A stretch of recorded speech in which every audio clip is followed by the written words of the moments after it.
Pounders, we are back. And again, the first time was too good, so we had to bring him back. No time wasted. Dooley, welcome to the live stream. Oh, yeah. That was fun last night. Happy to be back. Well, you released your QB thread yesterday, basically around the time that we're going to go live. So I had a chance to read over it, and we can kind of dip more into that thread. But before we get into that, we are on a quest to get 1,000 subscribers. We're at 722. If we hit that before NFL kickoff, we'll be doing a 24-hour live stream. We have a free draft guide in our Discord for YouTube subscribers, completely free. 7 pages of player write-ups, and I went through and ranked every single player all the way to 216, everyone that has an ADP right now. So that is interesting if you want to take a look at that. Let's jump into, you want to do your Twitter post first? You want to go into your data here? Yeah, why don't we just scroll through my thread and we can just talk quick, and then we'll check out. We'll mess around in the data like we did last night. The best. The rabbit holes. Yeah, the rabbit holes are the best. Oh, you're on light mode? Come on. I don't. It's on the. I don't know. I don't do Twitter on the computer. Like I told you, I draft on the phone. I do the tweets on the phone. Although I'm not too much into the Twitter game. Like our community on Discord is absolutely on fire. It's nonstop. It's a lot of fun. QB this time. You took 461,000 entrants from Underdog's Bestball Mania 3 last season, the data from that, and we're applying it to weekly winners for this year. So walk us through. This is going to be the. Yeah. Let me see if I can scroll. I think you can zoom in a little bit. Yeah. Yeah. So that's just the landscape as a whole. If you missed last stream or you haven't seen the thread, obviously player, position, team, ADP is the final ADP and BBM. They obviously they move around, but that was I just had to pick something. Let's skip W%. 8% is per game played of the player, the average percent of them being in the top 50. M% is on on the maximum week that they mattered, how much in the percent top 50 were they? That makes sense? So, you took the maximum, the most times they were in the top 50 and took that week. Lamar Jackson was on every single team in the top 50 for that. Yeah. And then MFP is max fantasy points. So I just took the max value. What was their ceiling? And then W% is my made up score. Because I didn't want to just go by 8% or M% because, a guy that just squeaked in a couple times, I don't really care about that. I'd rather a guy that just crushed and was the guy you needed. So I tried to weight being in the top 50 with true. Being a conviction play. So it's literally just A times M is W. You don't want a late QB that popped into the top 50 because they also had Justin Fields who went off for 40. I copy that. So yeah, it's sort of my little made up score. That's what I sort of play. So just from a visual of this, I think it's interesting that Justin Fields had 2 40-point weeks last year, and on both of those weeks he wasn't 100% in the top 50. Now, I do wonder, for those 2 weeks he spiked 40 points. Did you have to have him to finish in, top 3 or top 5? I would say yes. I would say anybody over. I'd be curious with the Mahomes and Tua, the 64%. But actually, we looked at the Tua. Was that us? No, I tweeted the Tua. Waddle Hill. The Tua, but you needed Lamar to be optimal. He wasn't the optimal then, but you were tied to Hill and Waddle so often with Tua and they went crazy. I think they both had 35. So so I would say anything over 80% was definitely the optimal, but there's just variance. And if you had a QB that scored 10 less than the optimal and you just crushed receiver, running back, tight end, then you can sneak in a guy who wasn't optimal. But yeah, anything over 80%, I would say you had to have him. Now Herbert here, I fully expect this to go up, probably around the 9% range. Were we taking him as QB2 last year? No, Herbert, he just got hurt. He got hurt, and then all his weapons got hurt. So but his ADP is QB2. We were taking him. He's 42, and Allen was 30, QB1. That makes Mahomes was. I don't remember that, but I grabbed this data from the BBM download, so it must be. That's interesting. I don't remember taking Herbert over Mahomes last year, but his ADP was. If it finished, No, maybe it. No, it was. This is I grabbed this straight from the really? Hayden Winks' downloads. Yeah. That's interesting. I don't remember that, but it had to have been. Yeah, he did not do well. Dude, I do remember Mahomes being like very discounted last season. We were drafting a shit ton of Mahomes last year. So, but Jalen Hurts at 55, he ended up rising at the end. Opportunity cost, I think, is one of the most important things that you stress for this Yeah, this tournament. is a massive asterisk. This entire data set is a massive asterisk because of opportunity cost. Like we were taking Allen at 30. I guess that's pretty expensive, but like it drops off quick. Like like Hertz's like opportunity cost at 55 is like maybe a third of what it is right now. Like Right. like Right. round 2 is probably like at least twice as valuable as round 5, I would say. And yeah, so all this is Yeah, if you put it into like auction terms, your second yes, round yes. player is going to Yeah, you cost can a we shit only ton yeah. compared to your fifth round player. And right now, Mhm. this tells me like Exactly. Justin Fields this year is kind of someone that I want to target not only in weeklies, but Best Ball Mania as well. Because of his opportunity cost, I think it helps you maybe even more in weeklies. He has that ceiling that can spike ahead of the top 3 elite QBs and they go in the second round. Mhm. Now, this was Best Ball Mania data from last season. The Mhm. QBs were cheaper. They were cheaper last year with this data compared to where they go now. So you're actually being charged more, and you're seeing the data that they're maybe not even paying out at last year's ADP. Yeah, I mean, Fields just crushed. Like he was easily like if you could, go back last year and take one QB, it was far and away Fields. The cost, the spike weeks, it was. I mean, we've gotten smarter. Like we don't let somebody like Fields go at 120. I mean, I guess Richardson would no. Well, Fields was second year, so like we didn't even price in the second year breakout on Fields. We had him at 127. We have rookie Anthony Richardson, who's like probably like the same bet as a rookie, and we're just like he's going like 2 rounds before second year Fields last year. Like And then in Best Ball we Mania, how just many changed everything. teams were doing 3 QB builds with Fields, where in weeklies, like That you're is probably correct. doing max 2 with his Yeah, cost right now. about that, but yeah, 100%.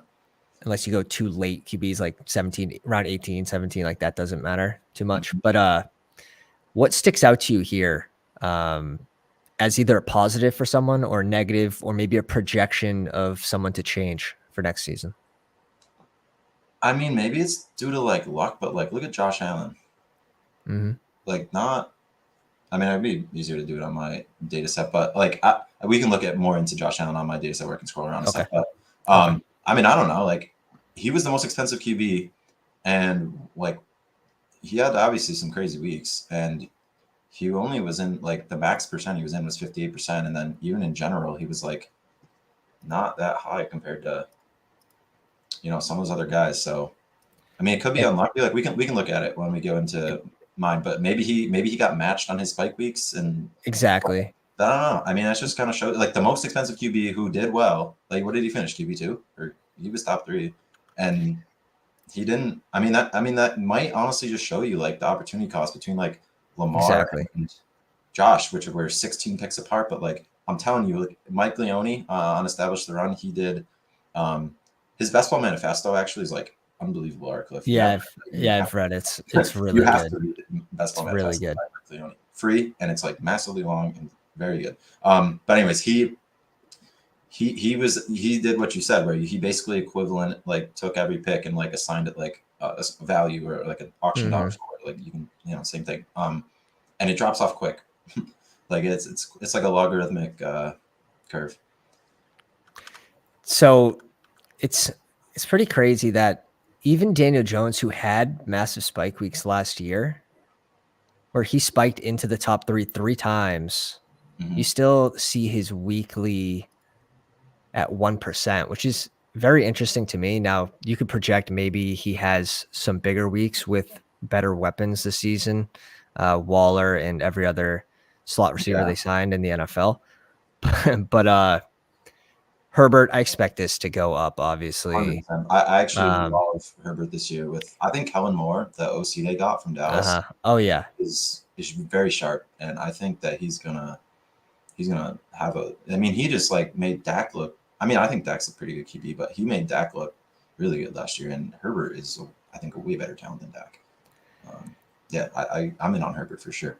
I mean, also the elite QBs like did do well. I mean, maybe this my weighted score like kind of overrates a conviction week because like, who was I just looking at? Like, yeah, like it doesn't like Josh Allen because he was like in the top 50 like a decent percent of the time, like 8%. Yeah. Like look at Brady above him. Brady's above him on the W score just because he had that 92% conviction week. So like he my thing like weighted him higher. I don't know if that's really right. And it also is like seems like it drops off like crazy. Like the guys that are 0 at the bottom. I mean, I guess they don't really matter, but I mean, yeah, the elite QBs do matter.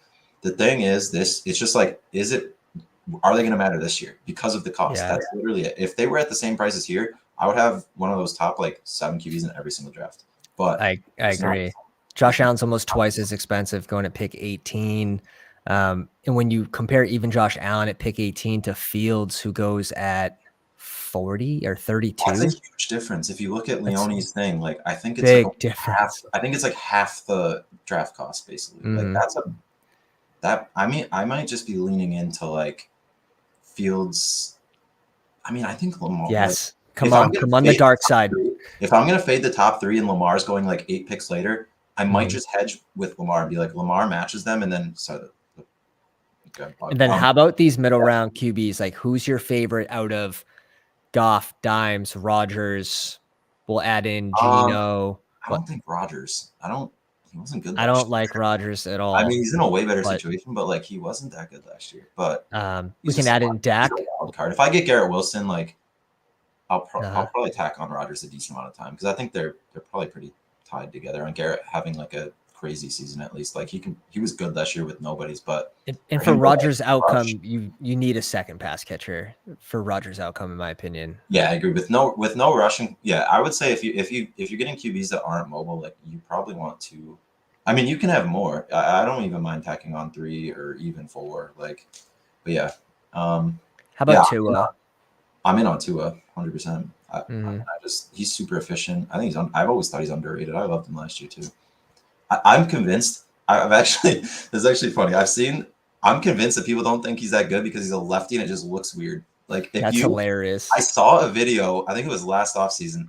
Somebody flipped like horizontally or flipped it vertically on Tua to make him look like a righty on like a sick pass. And it was like, yo, that was like, it looked so nice. And then they took Josh Allen and he threw like a bad pass as righty and they flipped it to lefty. And you were like, oh my God, like that was a horrible pass. We're just not used to seeing it. Worse because he threw like they flipped it to make him look like a lefty. Like I wonder if I can find that. It was like I was cracking up. I was like, this is exactly why like people think Tua sucks as lefty just looks weird. Scoot says, so TLDR, keep clicking Fields, say like 100%. Private chat. I was like, why is nobody commenting? Keep clicking Fields. Another one is like, so Tua goes off the board as QB 9, but if you get rid of like the games that he had those concussions, he was on pace for QB 7, and he showed the ability to have massive spikes. He's bringing along Waddle. He's bringing along Hill as well. It's so condensed. Like I think another one. Oh yeah. I think another QB that really interests me this year, and he's on the thummy. It's Deshaun Watson. It's kind of like that unknown upside. Like what is his current ceiling right now? You know. I mean, he was like if he just kept his like kind of career going, I think he would be like around like Burrow and Fields probably. Like, that's what he was like trending to. I mean, he kind of was like when he was playing. Yeah. The offense is good. I mean, you have Njoku, you have Elijah Moore, you have Amari Cooper, efficient on the ground, pretty good O-line. So, I mean, the numbers there should be good. Did it look pretty last year? Absolutely not. But that's kind of like the unknown risk. And those are the players I sort of want to buy into, especially when they have rushing upside, especially when it's so important to be getting your wide receivers, your running backs in this range. And I understand. Are you doing a thread on running backs and receivers after the QBs? Yeah, I probably won't. I probably next week at some point, maybe like awesome. I'll probably drop one early week and then late week. Probably not this weekend though. That's awesome. Let's what's the next slide on here? What? Oh yeah, I was gonna say I like Trevor Lawrence a lot. I think that he's just the most prime candidate to like jump into that top tier. Like he's a generational prospect. He's improved every year. He just added Calvin Ridley, who I think is very good. I'm all over Calvin Ridley, by the way. Like I think the upside there is like if he never didn't play for like what, a year and a half, he would be going at like the end of the first round, probably around like Diggs and AJ Brown. Like that's how good he was. Oh yeah, yeah. I will say, I mean, like, they could fail, but like the upside is just so clear. Like it's so obvious the upside there. A third year breakout QB, a receiver that was once like borderline top 5. Like, I don't know. Trevor Lawrence just made Zay Jones, Evan Ingram, and Christian Kirk look good. And oh yeah, I don't know. I think it's there. I don't know. I like it. I agree, but you probably, and it's an easy, like if you get Kirk or you get Calvin Ridley, it's easy to tack on Lawrence and then just grab another receiver. And it could be that guy for that week. And I think that's fine as well. So Trevor Lawrence, I probably do have to start clicking on him a little more in weeklies. Yeah, I've warmed up to him. Like I wasn't really taking him like a month ago. Now I'm like, you know what? That's just like, if he breaks out, I'm gonna be like, how did I not like see this? He just added an elite receiver. He was good last year. He's young and ascending. Like it seems obvious to me. I don't know. That's kind of like Fields for me. And he had his breakout, but he should be closer to Lamar. He should be closer to Josh Allen's ADP with that rushing ceiling, and then the addition of DJ Moore. So I think everyone's kind of a year behind on Fields right now. Yeah, and like with these asymmetrical upsides where the ceiling just matters so much more, you want to be like a year ahead than a year behind on that stuff. With like Fields is just a clear example from last year. 25 different QBs appeared in the top 50 lineups out of those 461,000 teams each week. In 12 of the 17 lineups, you had to have a guy. So Patrick Mahomes, week 1, Tua week 2, Lamar week 3, Goff week 4, Josh Allen week 5. Burrow had 2 usable weeks where you had to have him week 6 and 7. Fields had 2. Those are the 40-point weeks, I'm assuming. Yep. Hurts at week 13, T-Law at week 14, and Brady at week 17. In 5 of the 17 weeks, nobody's separated enough. So you're seeing like maybe like a late round QB come within 6 points of elite QBs. We can check it out. Yeah, we'll check it out once exactly. I think what's interesting here is you're seeing those middle round QBs and even a late QB with Brady. But I think this year, like the Brady pick is sort of, it's going to be like Ryan Tannehill, someone with rushing upside that goes late. I mean, Brady, the offense is there. What do you mean? No, I think like Tannehill, I think Tannehill is going to be the one that sneaks into like this grouping of players. Gotcha. For a late QB. He could do. I like Tannehill. He was like, I don't know. I've always thought he was pretty good. Like never elite, but like I don't know. He's just getting completely disrespected. I think if they didn't draft Will Levis, Tannehill would be going. I don't know. Maybe like by like not maybe like after Stafford and Carr, but he would be going like 3 rounds higher if they didn't draft Will Levis. But I don't think that's like, it's not like they traded up for Will. Like he fell to the second round. They were probably just like, well, you know, we have an old QB. Might as well just take this like round 1 prospect that fell to us. I personally would put him in front of Russ right after Goff. Really? I don't. Very, very bullish. I like him, but on Tannehill. Yeah. All right. I could try to find a post. He finishes like QB7 just 2 years ago. And like the year before that, it was like QB9. And then last year he had those QB1 spikes like into the top 12. And that was with mostly rookies on his team and then injuries. And it got bad, but he also led that team to the playoffs several years in a row. Yeah, so, he's underappreciated for sure. I've always liked Tannehill. You get D-Hop, you get a second-year Chiggy, second-year Burks.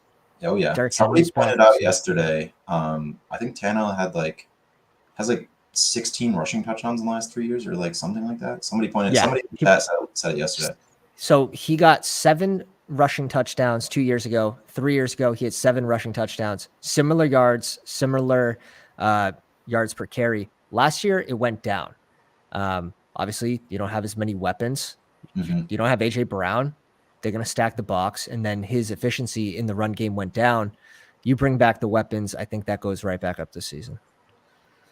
So that's a little prediction for Tannehill. I do like if I get Burks or Hopkins in weekly winners, like I don't see how Tannehill isn't a better pick than like any other 18th round pick. You know, like 100%. I don't like you could have Josh Allen, and I would probably still just take Tannehill because you're already betting on them. You might as well just like drag him along if Hopkins goes crazy. Like it's and the other guys you're drafting over him in round 18 are just so dead. Like probably. It's pretty egregious. He doesn't even get drafted most of the. I just finished a slow draft where Jordan Love went undrafted, which I don't like him at all. I wouldn't draft him, but like that's how crazy it's getting. Like, what is his 173? He went undrafted. Now let's say, yeah. So you couldn't select him. You didn't have a piece in Green Bay. You're not bringing him in naked, I had right? Already too. I want to say like Stafford, Carr, and someone else. Like if I don't get an elite QB, I just take 3 late QBs that are all correlated and just I'm just playing for one of the weeks that I'm playing for an ambiguous week, or I'm playing for like the random Goff Brady week. Do this. Let's say you're planning around like a field stack, and then you bring in whatever other players. You plan to stack them late with one of these QBs. They get sniped. Are you bringing in a naked Tannehill or like Jordan Goff or Jordan Love went undrafted? Like just leaving them, right? Because I'm not bringing in naked. How do you finish first? Right, that's the thing. It's like you might be able to squeak into top 50 if you just hit the optimal like the rest of your lineup, but it's so top heavy that like even min cashing, you don't even make your money back. Like you're not right, $10. Like you are not like if you do the EV calculation of the tournament, right? You would multiply your percentage at getting each place by the dollar value of that, like the payout of that place, or no payout of that place, and like if you just like do the math on that calculation, it's just all weighted towards your percentage of winning the 20K. Like you having a marginally higher percentage to winning $10 does zero to your EV. You're not playing for a min cash. Yeah. Even in these 5 weeks of 17, nobody's separated enough. You likely still need a single stack. Like you need 100%. I mean, you needed like at least 20 from your QB to like have a chance at up top. You just want as many outs to first place as you can, and there are weeks where the elite QBs aren't going to matter. There might be a few on a bye, there might be a few that get hurt, there might be a few that just don't have a good game. Like it's a crazy league. Like shit happens. It's going to be interesting now that teams are actually drafting 4 weekly winners instead of taking like just Bestball Mania data. Are there any like outliers or situations that you think could sort of change or skew the numbers just based on the way we were drafting for a season-long tournament versus weekly? Yeah, I think stacking will probably be, it should be more common, and it probably will be, but I don't know, you've seen these drafts, like you still have naked Burrow going picked in the 3rd round. Oh my God. Like, yeah, our boy that was bad. Got sniped, right? Wasn't that something? Oh yeah, it was a pounder. Pounder got sniped with the double stack to the naked Burrow double RB start. If I were the guy that took Higgins and Fields, I probably would have pushed Burrow again. Like, yeah, right. I think you're tough to. I mean, you can still win if you get. Now you probably can with the injury. Chase, Higgins, Burrow, yeah. But like, there's gonna be teams that have Chase, Higgins, and they snuck in another pick, and they just pushed Burrow, and everybody in the room was sharp. Because if there was like 11 of like us in that draft, Burrow's gonna come back to you because he does all the time. He does all the time, dude. The first big board when people used to select. People used to select Burrow in the 3rd round. Pounders were getting him in the 4th or 5th on that turn. Yeah, exactly. From the 2 spot. So push that at pick like 52, I think. So that was happening in our draft rooms consistently, which is funny to see. That's what you're gonna need. I think you can win with 3rd round Burrow, but like you're just at a massive disadvantage to the guys that have a 3rd round pick in addition to Burrow. But yeah, I don't know. So here you have elite and mobile QB separate, but they aren't the only ones. QB rushing. Goff Goff was going like 178. I want to say his ADP was. You had Brady at like 120. You had Tua was going like 140. I mean, yeah, you didn't like, guys can go off. There's variance. It's notable that the elites didn't completely dominate, even suppressed 22 ADPs. And this is the biggest worry right here is now they're more expensive going in the 2nd round. Yeah. And I meant picks earlier for Josh Allen. I should have said like high ADP because like I would consider Fields an elite now. And like if Yeah. everybody that did do good, we're considering elite now. But I mean like the ones we thought were elite in 2022. They didn't like Herbert didn't do that good. Allen didn't do that good. Like we kind of like pulled up the guys that did do good. So now they look like and it'll be interesting because you sort of dug through the data and you sort of like you've seen rounds where you needed a positional player in that round, not a QB. So that's the reason why that QB wasn't optimal. And that's one of the bigger reasons, like we're thinking about cost allocation of where we're getting these QBs and then what's their ceiling and how many times are they going to hit it. And I think the other interesting thing that we brought up yesterday is looking at the bye weeks of other elite QBs and maybe targeting those weeks, giving your elite QB a higher chance to win that 1 week. It's definitely something. It's something to consider, but you don't want to like punt every other week because no, you can be live in every week just by like drafting a good team and correlating. But yeah, no, it's something you could like mildly influence your picks, but I wouldn't be like reaching around to do that or like stuff like that. Yeah, for me, it's mostly just staying in the tiers, like not reaching above, like getting out of a tier drop. Actually. Week 2, Miami versus Baltimore went crazy, ended 42-38. Lamar outscored Tua by 4 points, but was much lower owned with that Hill Waddle stack. I'm assuming that. That's I kind of dissect it in the tweet below. But yeah, you'll see other QBs showed up just because you could have like I forget who. I mean, like those Goff, Allen, Wentz teams like probably had 2 of like Andrews, Waddle, Hill, just by random chance. So and Josh Allen has a great week here. I mean, he puts up nearly 30 points. They all 3 of them had like on any other week would have been like pretty good. But that part is random. Like there's no correlation between Tua going crazy and Josh going crazy. Like those are just completely independent games, and kind of got unlucky with those high scores that on a week where. Oh, definitely. But I think we're going to see those again from other players. Like, so, yeah, I really just already like it's changing my targets for QBs. I want the rushing upside. I actually just came up with this is I think you want QBs tied to elite receivers. I think their spike weeks are extremely correlated. So I think that makes me want to like, not like target like Aaron Rodgers or like Goff, but I think if you get like one of those elite receivers like Amon-Ra or Garrett Wilson, you should like really definitely prioritize those QBs because you're seeing it here. Have to. QBs that weren't considered elite, they just got there because one of their elite players went crazy and just kind of like brought them there. Right. No, I 100% agree. Like if you're going Pittman, like you're making a huge bet on A-Rich. Like you better be picking up Anthony Richardson. I don't think I'm going to be drafting Pittman much, but maybe if I'm trying to do it in an A-Rich team, that's what I'd do. I don't love him either. Also, the more pocket, less rushing, the more you should stack. That's the other thing I would say. Definitely. Like, and to kind of standardize it, it's like pocket passer, you want at least 2. Rushing QB, like Justin Fields, you want at least, you want 1. You definitely want 1. And like for me, it's probably going to be Cole Kmet. I think tight ends are very interestingly correlated, and I'd be curious. Okay. So I haven't seen like all 17 teams, but yeah, I'm gonna tweet a thread. I have a bunch of stacking data, and I also took the top 10s and basically compared the stacking data from top 10 to top 50. Yeah, and it basically just every single more correlated stack you looked at was higher owned, was like more stacked in the top 10 versus the top 50, which basically like kind of eliminates like the variance of just like randomly getting into the top 50 because you hit a bunch of random parlays.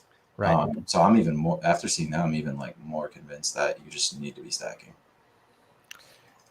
I agree. I'm not surprised by that at all. And, so this is the point of stacking. So obviously Lamar outscored Tua, but if you had Tua, you were just so much more likely to have some combination, maybe all of Waddle, Hill, and Gesicki, who all like did well. Like that's so every single Waddle team in the top 50, which I think he was like 80%, every single one had Tua. With Tyreek, 70% had Tua. With Gesicki, 88% had Tua. So like, You just wanted all that correlation. And there was actually a couple lineups with all 3 plus 2 in the top 50. That's wild. And optimal for that week, did anyone have Lamar with that double stack Hill and Waddle? No. Nobody had.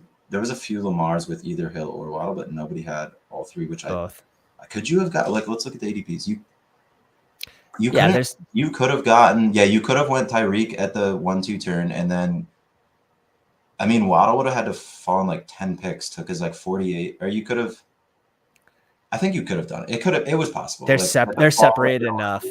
I think they are, because you could have went Waddle Lamar at 3-4, and then Hill and 2. It was definitely possible, but nobody had it. Or if they had it, they must have just like were terrible with their other picks. And I think this is where it's like, if I have a second pass catcher on a team where I don't have that QB, I know the only way that both of those receivers spike and I end up in first is having a Russian QB that can score more than that QB can, while still having those 2 receivers spike. And we see it here with Hill and Waddle, but Lamar being the optimal at 42.6 points and having 2 at 38. So if that happens, you get sniped on Joe Burrow when you have Chase and you have Higgins. Maybe you're bringing in Lamar. Maybe you're bringing in Justin Fields, because they could still have that week bigger than bigger than that QB there with Burrow. So week 12, ambiguous QB week, 9 different QBs cracked the top 50 the most of any week. Actually, I completely messed that up. If you look at that, there's 12 there. Okay, even more. I don't know how I looked at that and counted. I looked at it later and I was like, that's 9. I recounted. That's a small. Yeah, oops. I don't know how that happened, but yeah, that's 12. I promise this data is correct. He used a calculator. He used a calculator for the rest. This is 95% Jacobs and Sanders week, ADP 80 to 100. You had to have them. Yeah, they went for like 40 each, or Sanders had 30, Jacobs had 40. Mm-hmm. Like you like they were both. What did I put the percentage there? Yeah, I think one of them was like 92. I think Jacobs was literally 100% in the top 50, and Sanders was 92 or something. I believe that. Yeah, so you had to have them. So it's basically just like, did you have both of them, and then what QB did you have? And like, it was clearly just those 2 mattered so much that it almost didn't matter what QB you had as long as you had those 2. Well, you had to have one of these guys who had like 20 plus, but. And in the top 50, you needed at least one of them. And if you didn't have both, then you were probably absolutely nutted in other positions. Both of them, there's probably like 3 teams in the top 50 that didn't have both. Well, 100% of Jacobs, and I think like 92 had. So that means there was 4. There was 4 that didn't have both. Yeah, we're not in the top 10, I guarantee. Week 12 continued. Hurts 4%, Godwin ASB 30%. Yeah, I tried to explain like why. Like so, like Hurts I think scored one of the most, but he's only 4%. And yeah, it was basically because he was opportunity cost Godwin and Amon-Ra who did well, and then he didn't separate enough. Yeah, if you scroll up, it was all flat, but he was like one of the top ones, but he had 4%. Yeah, he was the second highest, but he had 4%, strictly because if you took Hurts, you probably didn't have Amon-Ra and or Godwin. And you see here T-Law with 16% in there, and he had 5 points less than Josh Allen, and it's just that opportunity cost of Josh Allen actually 32% here. Yeah, I actually highlighted a few of the guys who had like weird percentages because they got pulled in by correlation. Zay Jones had a good sense. Zay Jones was a value, so if you were more likely to have one if you had the other. So. Yep. They kind of pulled in. Amon-Ra pulled in Goff a little bit. Like Goff had 17, but still made it. And this is why you bet on offenses, because when you're right that week, look at the percent that 32% of the top 50 had that QB. So, and then like Jefferson or Cousins was 10% with the 5th lowest. It was literally just because Jefferson crushed, and if you had Jefferson, you probably hit Cousins. So this is just like kind of I mean, it's not getting you to the optimal, but like it's pulling you, it's pulling you. It's proof that it's just giving you a chance. You up. Yeah. It gives you a chance. It definitely raises your ceiling, and it gives you a chance because without it, you're dead in a tournament this big. If you're not correlated, it's so thin. It really is. And even if that hits, like you don't want to chase that. You're just. It's such a bad bet to be chasing like an uncorrelated 8-leg parlay to get first place. It's just not. You don't want to do that. So cover this. Mariota in 45th. Yeah. So what did Mariota score? Like very low. I think I took the lowest two QBs and 13.8. 13. So yeah, the Mariota team placed 45th and go down. They had they were 10 points from scoring top 3, which is like a significant amount of money. And they had no other active QB. I like kind of screwed up the way I did the data, so I couldn't tell if they had a QB that was hurt or on a bye week. But they had no other QB that was playing. Yeah. And then same with the Goff team. They actually were in 16th, 7 points from the top 3. They only had Tannehill. And again, I don't know if their other QBs on bye or hurt or whatever, but it's kind of like proves if you're pretty stacked elsewhere, it's really like good, fine and good, even if they're stacked to tack on more QBs, because you could have this situation happen where you crush and then you don't have a good enough QB. I'm just seeing this now. Vape says he was in a weekly winner slow and has T-Law and Watson both 11 picks after ADP. That's pretty, I mean, if they're stacked, so hell yeah. That's so sick. It's Dynasty. I don't do Dynasty, by the way. Dooley, 1 QB or 2 QB in the first 10.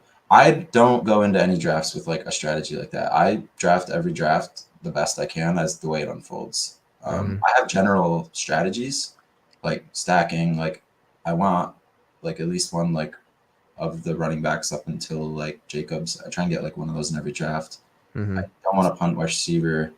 I want a lot of tight ends. I want stacked QBs. Those are like my general principles. From there, however the draft unfolds, that's unfolds. Right. Yeah, exactly. And that's the way to do it, is be able to know what kind of strategies that you can insert just based off the first couple rounds and how they're going, but also just kind of letting the draft come to you is so important. Yeah. Takeaways: elite QBs can and will separate, but what draft opportunity cost is too much. And this year, I think it could be even more telling.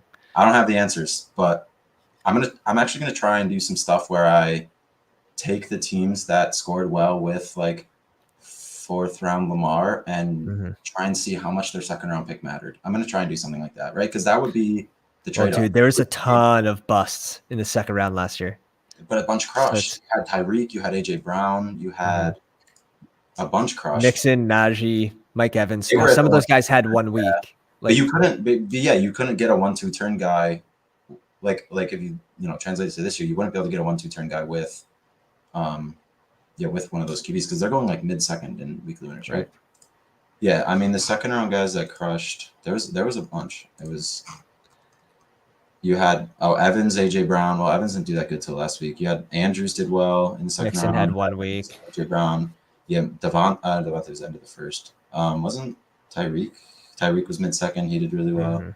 Yeah, I mean, 2nd round picks are valuable. Like, there's going to be a few massive hits from the 2nd round, and you're not going to get them with another QB. But yeah, again, I don't know. That's like kind of up for you to decide. Like, do you think it's worth it? I'm going to try and figure that out, but I don't know. We'll see.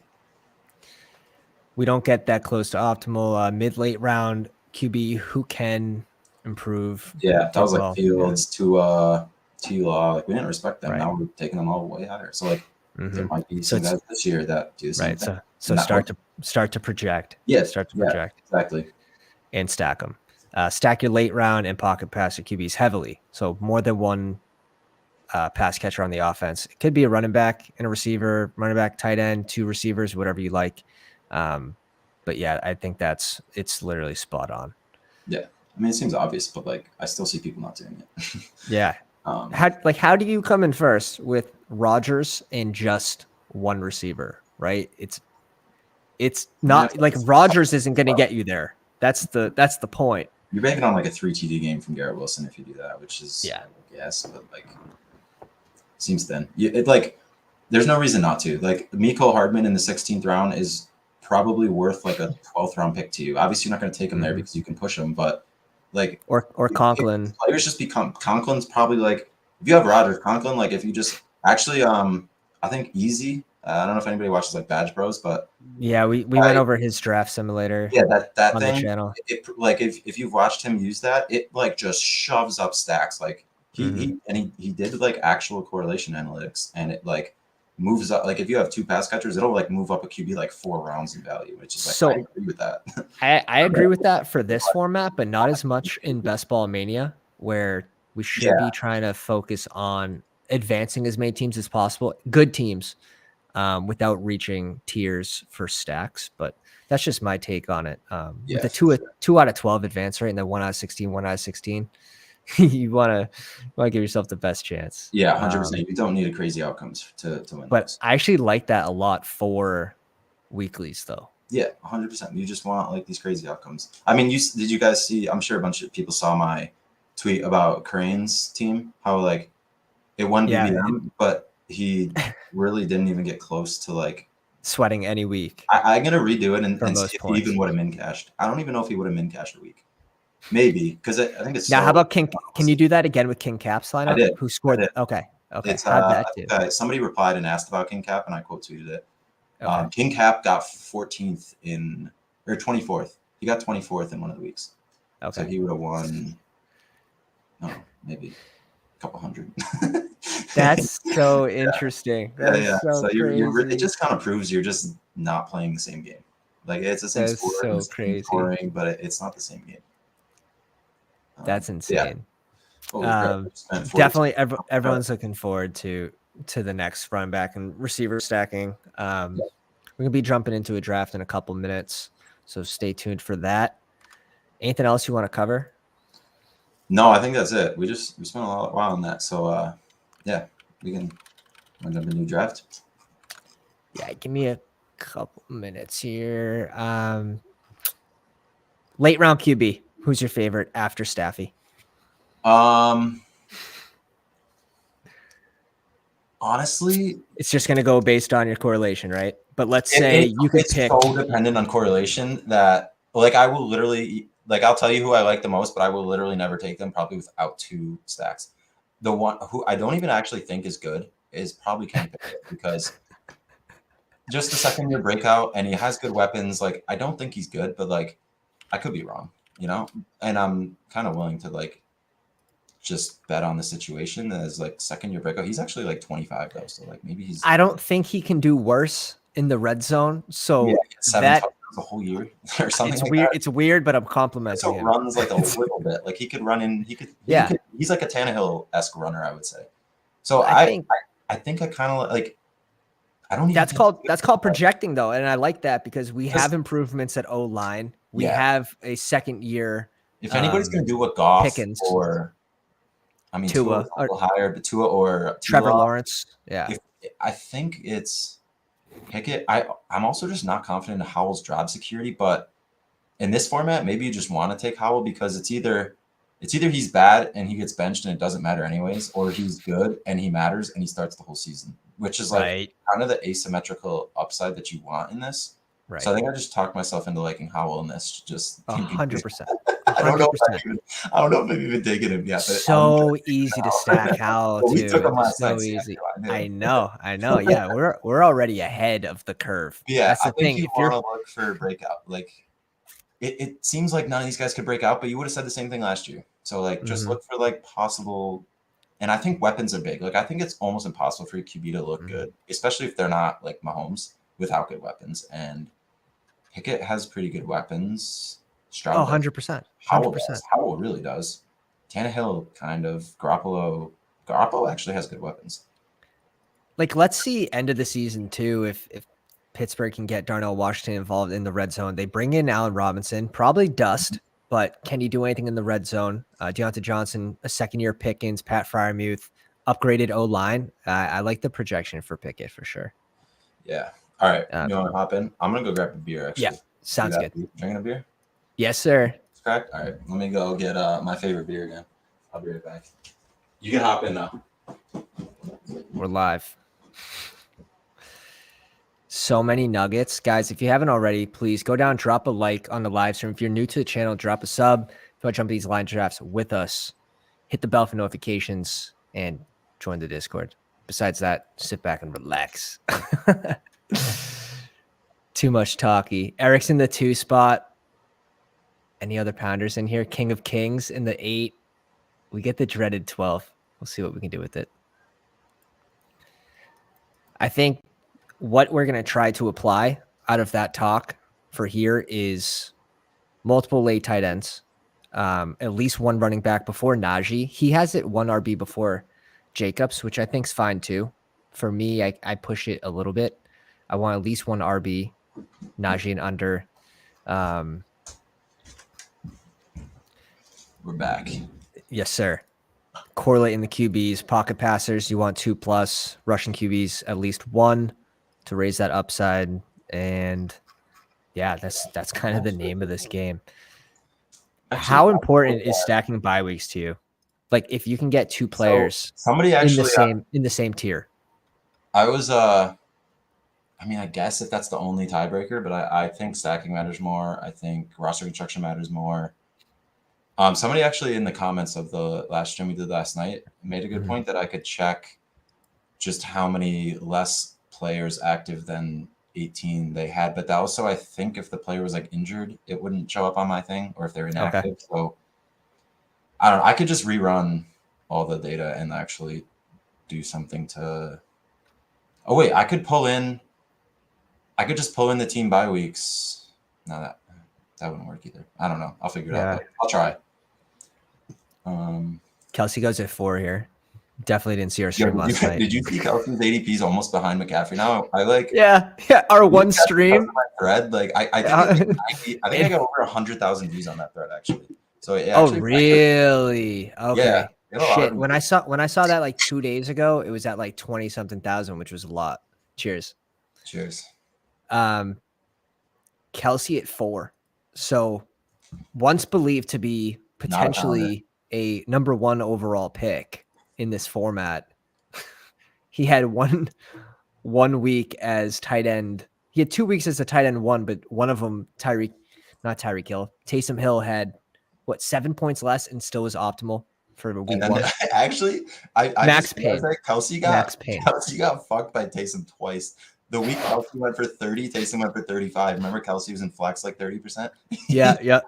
You needed both. Kelsey must hate Taysom Hill. It's funny because when I have Kelsey, I actually do target Taysom Hill because who else is going to spike Their spikes over? Are clearly correlated.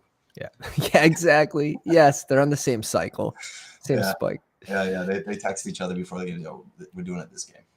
I kind of hope we get Bijan here, but that's because I just have little to no Bijan. I think Devontae and then either CD or Garrett Wilson. I don't know why Devontae goes behind any of these guys here. Let's go with Devontae Adams and CD. All right.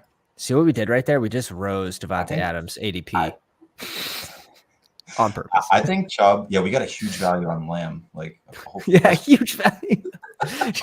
Just make him look like a faller. Just mess with ADPs. Now, I'm almost tempted to, and it sucks, right? Because early drafters were getting a falling Barkley to where? Like 29-30. That's about the latest I saw him go is 29-30 during like contract scare talk. But he realistically should be going right here at 14, 13, 12. Like put him wherever you want, but he's got to be in the top. Be going that high. I'd agree with that. I don't not like him, but he should be in that pile of running backs that's on the screen. He should just be in there. It's kind of like we forgot what we saw last year when Deshaun Watson returned. That's what I feel like. They're just like Men in Black. Everyone was like, you did not see Nick Chubb have bad weeks. It's like, no, I did. He had multiple. Who do the Raiders play in the playoffs? Jonathan said they have a good playoff schedule. I don't. Wait, Raiders play Colts in week 17. I know every week 17. I don't know any of the other weeks though. Yeah, I don't do week 15, 16s. Yeah, me either. I was gonna say that pile of running backs, like you could make a strong case for any of them, and I'd be like, sure. I'm kind of just mixing them in. I do. Mm-hmm. I think if I had to pick of that pile of running backs, I think Pollard might have the highest upside. Wow. He was RB6 last year in points per game with Zeke just like doing nothing with like what he was doing. Like he was not good, and they just kept giving him the ball. Like Pollard is just so good. You don't know what he's going to do like a full-time role, or if they're even going to use him. And they probably should use him full-time role. I think another interesting thing is just pulling Lamb and Pollard onto the same team too. If other people aren't doing that, if those are two pieces you need on the same week, and you get them for 17 weeks on this team, the Yeah. stack's bound to The only thing pop. I would push back on is, again, like I always say, the opportunity cost is like, if those are your first 2 picks, then you have those 2 are uncorrelated. It's unique, but they No, are Pollard and Lamb. Yeah, Pollard and Lamb are uncorrelated on a single week. Like they're negatively correlated.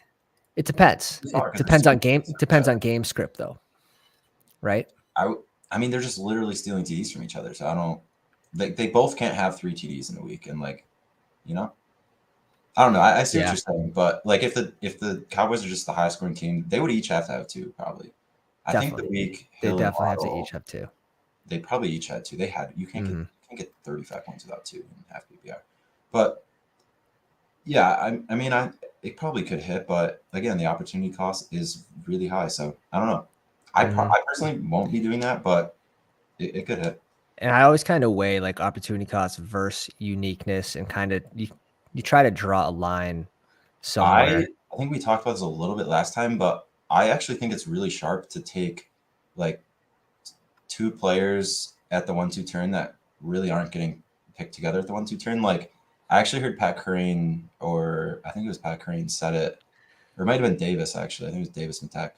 He said it. Take Devontae at the 1-2 turn, and then just pick your running back from that pile that I was talking about, because nobody's ever getting one of those RBs with Devontae in the 3rd round. So like going Devontae Pollard, Devontae Saquon, Devontae Henry, like those are unique combos, and you're not giving up much in projections like at all. Yeah, you're not reaching a tier. They're all in the same tier. It's the tier. They're all in the same tier. The projection between them is like 20 points across the whole season, which is like what, a point a week, which is negligible to ceiling essentially. It sucks because the player I want to do that with, you can't do it with, because I want to do that with Saquon, but he's been such a massive faller during the contract BS that I think then you're you're looking at the cost for that player. So I wouldn't do it with Saquon.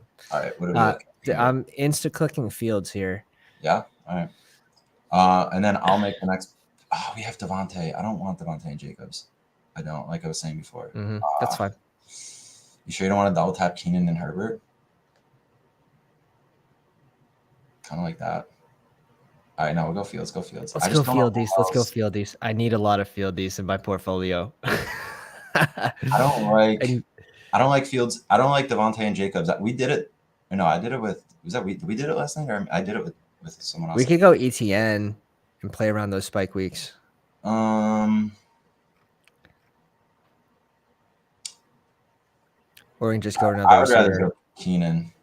Oh, no, let's go Murray Cooper. Give yourself an out for Deshaun Watson. Yeah, I'm not clicking Keenan Allen in these at basically at all. He's a little bit. Mike Williams should be in Keenan Allen's spot, and Allen should be probably down by Drake London for weekly. For this format, yeah. I mean, they probably should be similar. Like Keenan's more of a floor play. Like, not that he can't spike, but he is a high floor guy. Like he's like a higher floor. He's a low ADOT, high target share guy.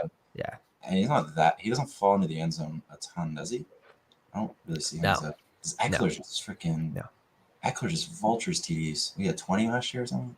Yeah, insane. He finished as the #1 overall flex, and he didn't have 1,000 rushing yards. It's insane. So we bring in Cooper here. It does give us another out for QB with Deshaun Watson. Do you think that's too much allocation on a single week?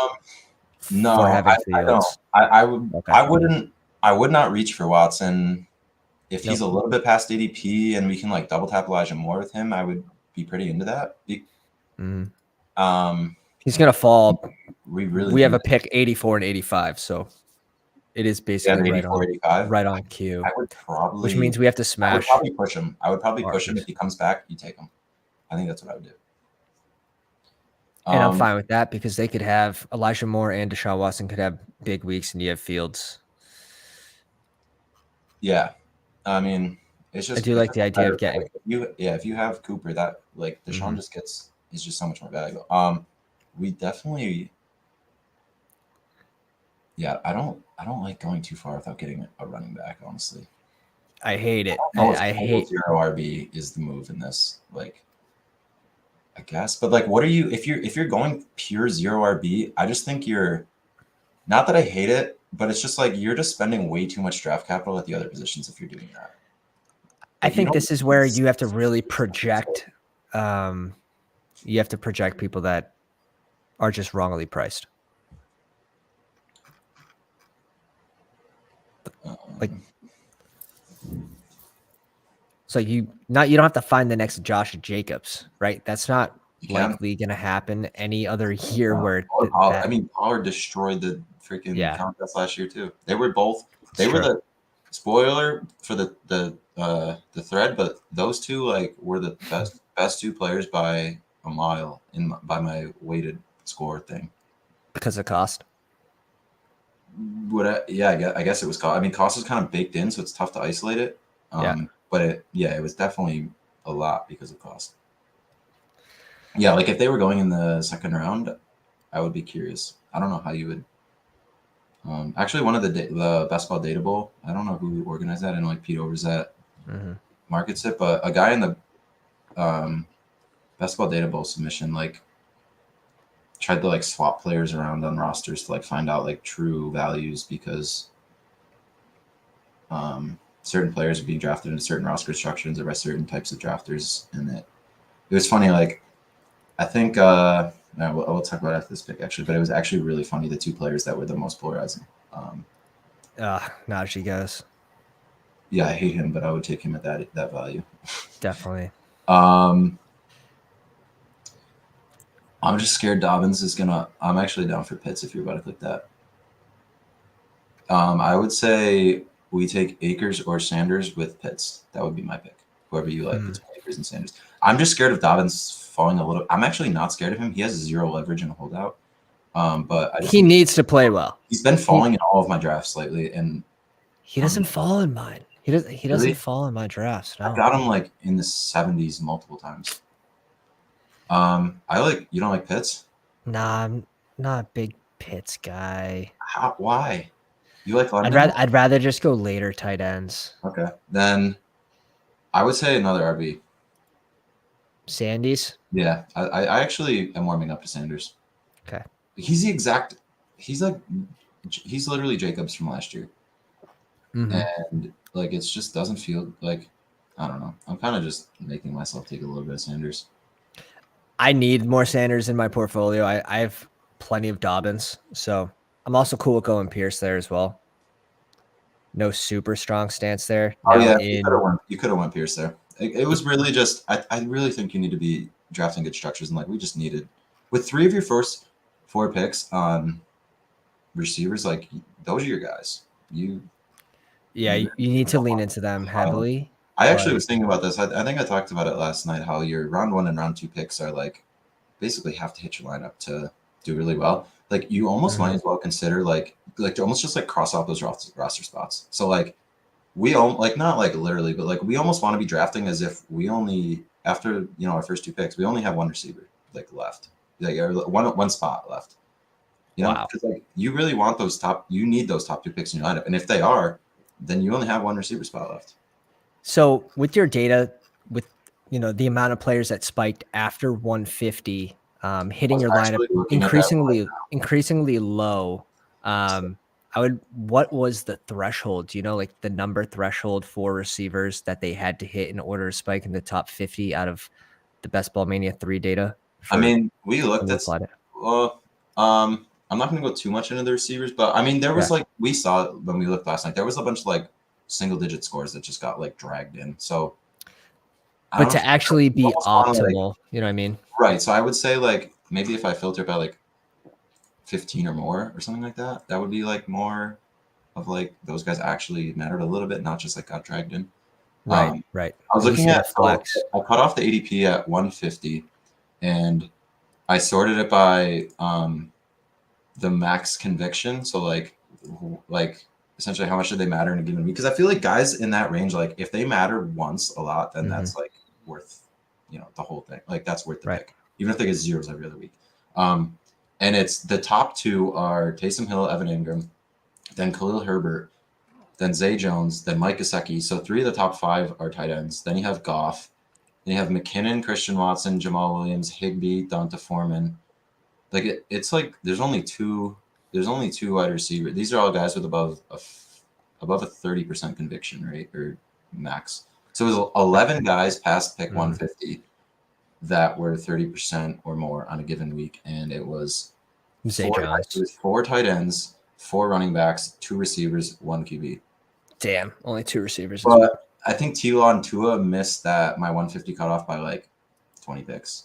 They were they were close. I was like 140, Tua was like 130. So if I cut it to like 130, let's see what happens. This sucks, but our dude's gonna get taken, or my dude at least. Yeah, if I cut it to 130, T-Law gets in there, Tua gets in there. No more receivers get in there. Miko Hardman gets in there. One time. What happened? McCole Hardman had 1 spike week, right? That mattered last season. Yeah, he had a 26-point week in week 7 and was on 50% of that. He was actually he was like you really needed him. That might have been a Mahomes week, and he might have just got there a lot because he was with Mahomes. Yeah, so if we look at 50% or higher conviction if you drop it to 130, you actually get 2 more wide receivers in there, KJ Osborne and Miko Hardman. Then you add Goff and Tua. No RBs or tight ends get in there. So yeah, the later you go, the more you want running backs and tight ends, it seems like. Come on, give us our dude. Connor went at 79. Didn't see it. Damn. See Connor, someone that I think can spike into the top 5 RB scoring. So I'm selecting here. I'm cool with going Javante. Deshaun Watson didn't even make it to us. No. I agree. And it would have been bad. It would have been bad for this team anyways. Like, well, we want to take it. I was going to push him again. Yeah, our standing point would have been we couldn't take him here. Javante, and I'm cool with any of these. We can go. Yeah, I think we should go Cooks. Kind of we'd have to go Dak with this. What's Dak's ADP? Click QBs. What's Dak's ADP? Hundy, and we can push him too, anyways. So I'm cool with getting him at 108. I wish we could draft with like reasonable people because we have reasonable people. You got to believe that they know what they're doing. I'm trying. The Pounders do. The Pounders do. Josh McCaffrey's in here. Like he's in the chat. He's got some good stuff. Damon Harris going to show up at anything due to injuries last year. I love Damon Harris. That's a comment I was reading. I have a lot of Damon Harris and Rashad Penny in this. I think I'm over 20% on each of them through. Nice. Half point PPR. You want the guy that's going to be on the. I'm taking massive stands in this. I think there's just such clear like types of players you want. There definitely is. I do like having that 1 RB within the first 4 rounds. It's really tough for me to like the team when we don't. Yeah, I think we really want to lean into like RBs from like here to like 150. If we do go Jacobs here, you think we're giving up either a first round pick or a 4th round pick based on the week because they're both not gonna. I actually should look at that. I'm gonna look at that tomorrow. Actually, Sweet. Actually, I probably won't have time tomorrow. I have a busy day, but I do want to look to see if any teammates without the QB got into the top 50. I'd be curious. And then if so, I guarantee they're both cheap. I would be very shocked if 2 expensive teammates got in without their QB. But maybe it could happen. I mean, we saw that the Dolphins-Ravens week. They're not better than Lamar with 2 Dolphins, but I think you don't want to be chasing that.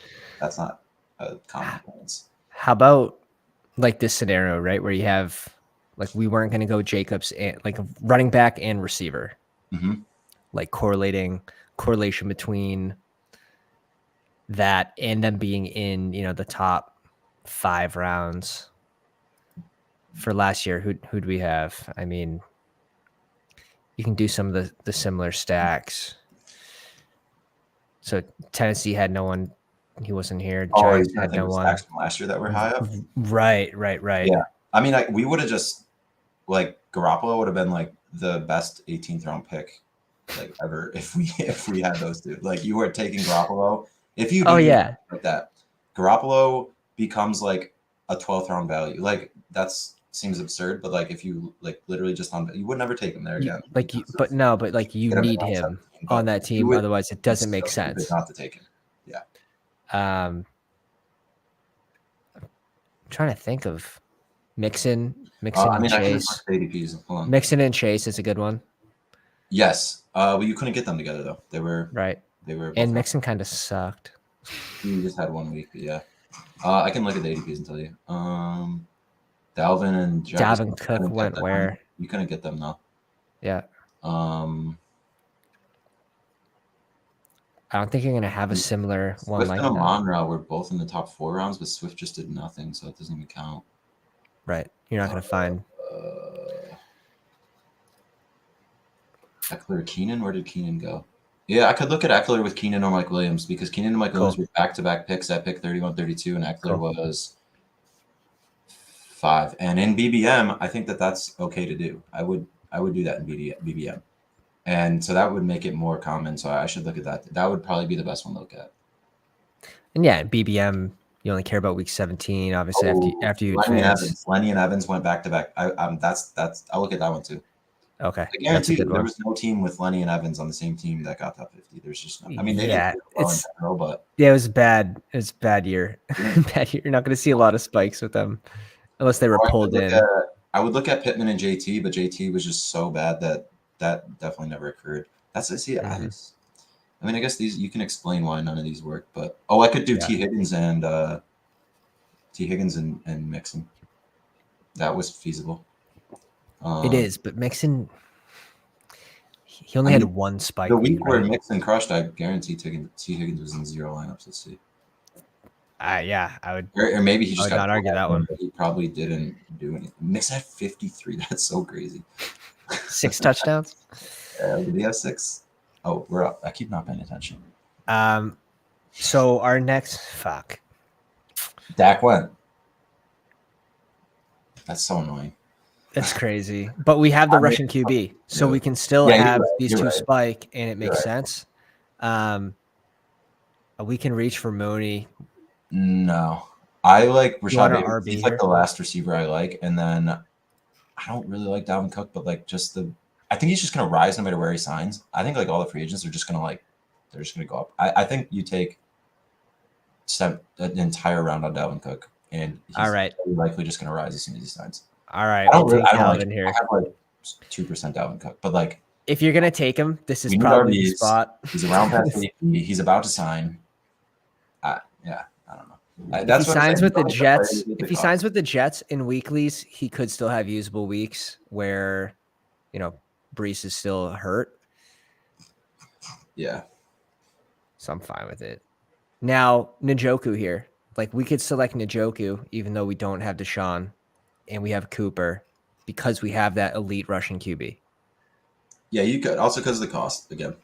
At this point, your cost is becoming pretty low at this point. And then targets. We probably need 4 tight ends for this team.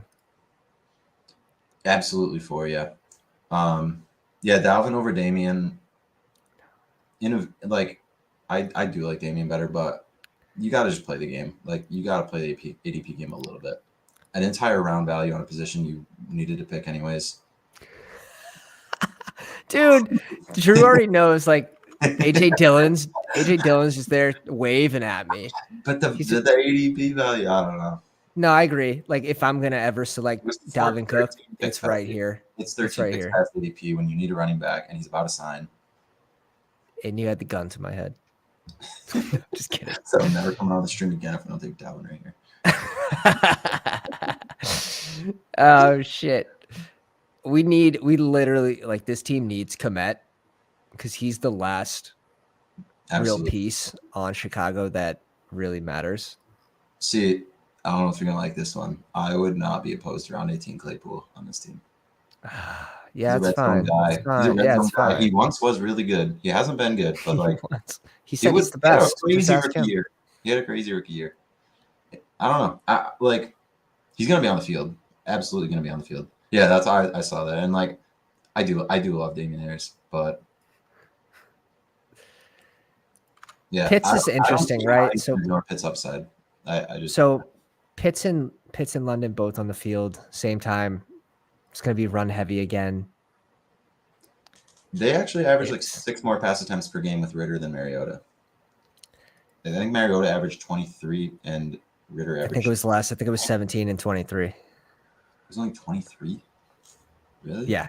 So like when you see the target share for London, and it's like he had 28% target share. It's like, yeah, that turns out to be in 5 targets a game. Like, that is true, but that was like historically low. Like they have yeah. They were running the ball down 26 in the second quarter. And that's what Chicago was doing last year too. They weren't playing to win. And it was so frustrating to see. It was so frustrating. Yeah, I don't know. I completely agree with the downside on the Falcons. They could just throw it 23 times a game again or whatever the hell they did, and that would be terrible for Pitts and London. But the upside on Pitts, man, is just it's crazy, I think. It's there, but I would rather probably Waller at price. Yeah. It's good news. Like now I am adding Pitts to my he is a player portfolio that more. Burn you, though. Like I think he's tough to fade. He could burn you. I'm not fading him. I'm definitely not fading him. Now I just really wanted the update on the injury, and now that we have that, he's not going to start on the pup. I think that's huge. Yeah, I think he's not going to rise because of that news too. So I don't think there's really any cost to me waiting to draft him. So maybe. Yeah, I agree with Drew in the chat. Not that I am like I don't look at anything. I look at everything as a range of outcomes. That's another thing with my processes. I understand the downside and the upside to everything, and I'm never going to be like, this guy's definitely going to do this. Like I try and kind of try and weight outcomes. But do you like this team if we go Pitts and we have a solo Cam Akers? Like I think it's increasingly. I think it's worse when we don't get James Conner. We don't get James Conner coming back to us. You're actually. I think it's really tough to go tight end there, where we can just go late tight ends. You know, I love my late tight ends. Yeah, dude. It's on brand. Oh, give us. Did Komet get scooped? Oh shit, Komet's real. He's falling like crazy. I mean, we have to push him to 156. I feel like you can't select him. I'm sorry. I love Dulcich. Yeah, we're going Dolce here. He's a great guy to kind of punt tight end and then grab first because he just has very high upside. A lot of these guys late, I don't even think they have upside. They just have spike week potential, really. I don't think they're going to be a top 5 tight end, but yeah, definitely Dulcich. Are you cool with Jamal Williams? Potential early, but it would be an early season play. I like Jalen Warren better. I kind of like Jalen. I almost might like Jalen Warren better. Who do we have? I don't know. Yeah, you should go Jamal. It depends. I do like Jalen Warren. I think Najee is just bad. I don't think he's good. I understand the whole splits where he got the plate out of his foot. He was better, but Jalen Warren just in every advanced metric I've seen was just better than him. And I think this play is strictly weeks 1 through 6. Before Kendra gets steamed up, maybe we get lucky with that Kamara injury, and Jamal Williams is literally the guy for the first 6 weeks, and we need someone to be the guy for the first 6 weeks. And that's the goal line back too. Right. Kendra comes on and Kamara's back. And our first RB is Cam Akers. So I think we are actually getting a value if we knew that information for this first 6 weeks, if that's what we're targeting with this team. And we have no rookies, so we sort of are targeting that portion of this season. McCaffrey, thoughts on Gallup? No, I would not be taking Gallup with. I really you can't obviously control that, but if we could rewind, knowing we weren't going to get Dak pushing back, I probably wouldn't have even taken Cooks. I have another interesting thing that maybe I don't know if you can find a way to look at this, but so we have Justin Fields. Is it good to leverage other elite offenses by grabbing their running backs, grabbing James Cook, grabbing Pacheco, and now we have Fields. We have an increased chance to win because, if Mahomes isn't scoring those touchdowns, if Josh Allen isn't getting those touchdowns, we also have that running back, and we're literally putting ourselves light years ahead of those teams based on cost too, because they have a QB that busted. So Absolutely. it's multi-factor with that way of I was thinking. thinking about that earlier, actually. That's a good point. Something I was thinking about is maybe this is like too galaxy brain, but so the end of the first round, right? There's kind of like similar players going there, and then like even at like the 3-4 turn, you're picking from similar players, and at the 5-6 turn, so like if your team from the 1-2 turn crushes, you're probably up top with like other teams from the 1-2 turn. So taking players that are leverage on like other guys that go at the 1-2 turn might be like a really like galaxy brain. Like I think it makes sense though. Like like what would be, I didn't even really think through it that much, but like Garrett Wilson goes there. So like if we pass Garrett Wilson, like I think taking Breece Hall is like smart, but he doesn't really fall all the way back to. So I'm trying to think like how you could even pull that off. Maybe it makes more sense towards the beginning, like if you take if you pick right next to the McCaffrey drafter, like taking Elijah Mitchell, like because you probably you know, I don't know, because you're gonna end up with the most similar teams to you are gonna be the teams that drafted like where you drafted, because right next to you, the way right? ADP lines up, you're more likely to have like similar optimal players. And yeah, I'd agree with that. It's basically you're just leveraging that player. You're leveraging on the most similar teams to you, which is like literally what you want to do. You thought that was a beer brand one? You don't like that one? No, mine. Oh, you're saying my take was beer brand. Are we? No, are we? So do you think we're done with RB here with these 5? I think we could probably be. Not necessarily. I think if we like one. Okay. I mean, we didn't invest like that much. I And would then say second QBs, and then we always have Jimmy, and you could go Mayer, and then we have a 4th tight end. I don't love rookie tight ends, but I think Mayer, dude, I like really like Mayer though. He was, to me, was TB Bucks likes my beer brain, my blue light brain. I was like, oh, Mayer, he was like, to me, like just by far the best tight end prospect in the class, and he's going like undrafted almost. Like he was like really good in college. Like these other tight ends that are going like Laporta and Kincaid, like Mayer like dusted them in stats in college, playing in like a good conference, and he also was an early declare, like young.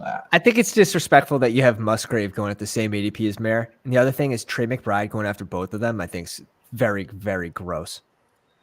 Like you like McBride? I like McBride. You don't have D-Hop in town. You're getting positive news about Kyler. Now you have some negative too. Oh, I know. I'm pinching so tight. Let's go. Receiver that we're bringing in with this. Actually, we needed that. We needed that. Or we could bring in Singletary, and that's sort of like that talk where we were in that range to get Dameon Pierce. But I do like this range for receiver before it dries. I really like Alec Pierce in this format. Love it. Richardson, like, I'm sold. Best passing asset is his deep ball. And Pierce is just like a 4-4 like physical freak that just runs go routes. You basically sold me. Actually, Alec Pierce is one of my highest owned receivers. I think we're done. We're totally done at receiver if you take Alec Pierce. Dude, the Pounders would be so proud of you for saying that. Let's go. Let's go. I'm not alone. I am not alone. No, I don't have the ton of Alec Pierce in normal drafts. Like I have maybe I'm on the field on him, but I want to be like double the field on him on this format. McCaffrey asked why? Sorry. Now, why on weeklies versus BBM? Let's say week 17. If you think he has that ceiling though for week 17, so it's an advance rate. You think it's a negative advance rate? Yeah, I'm like not. I think week 17 matters, but it's a small, like 400 and what is it, 440? That's a small field. Like you don't need anywhere near the optimal. I mean, it got to be like somewhat optimal. Like yeah, right. I don't like. You want your correlation to get you there, basically, with whatever team you push for. Yeah, and yeah, an advance rate thing. I mean, your round 14 pick's not affecting your advance rate that much, but I just think he's just better suited for this type of format. Like if all goes well, like he could have like a bunch of like long touchdowns. And now let me sell you on the opposite. he could be the guy in these late rounds that spikes into your lineup to help you move into week 17. Wait, you said he could be on your lineups to move you in week 17? Yeah. He could, he could don't spike in those playoff weeks to spike into your lineup. Like I would rather him than absolutely. grab a No, lot of I'm not other fading players him. in this I range. just think he's like slightly better suited for this format where the crazy spikes matter. I don't disagree. Um, I don't disagree. trying to get in on some of these chat questions. I like the chat questions, by the way, so keep them coming.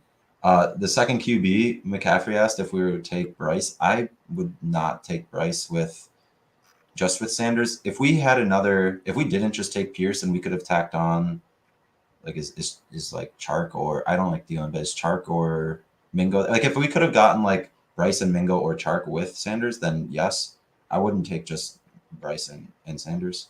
Mm-hmm. Yeah, it's too thin. It's too thin. But you could add like a late Terrace Marshall too. So you have a lot of options. Yeah, especially with these rookies. That's also thin, I would say, but I want to correlate if I'm taking late QBs, I want them correlated to like good pieces. Elite receivers. Yeah. Yeah. It definitely raises your chances. TV Box asked about Christian Watson. I don't like him, so you're not dumb for fading him. I mean, I don't hate the player. The cost is like, I know you're in on Dylan, but I think the Packers could be a train wreck this year. Like, I don't think Jordan Love is good. And right. So what do they have to do?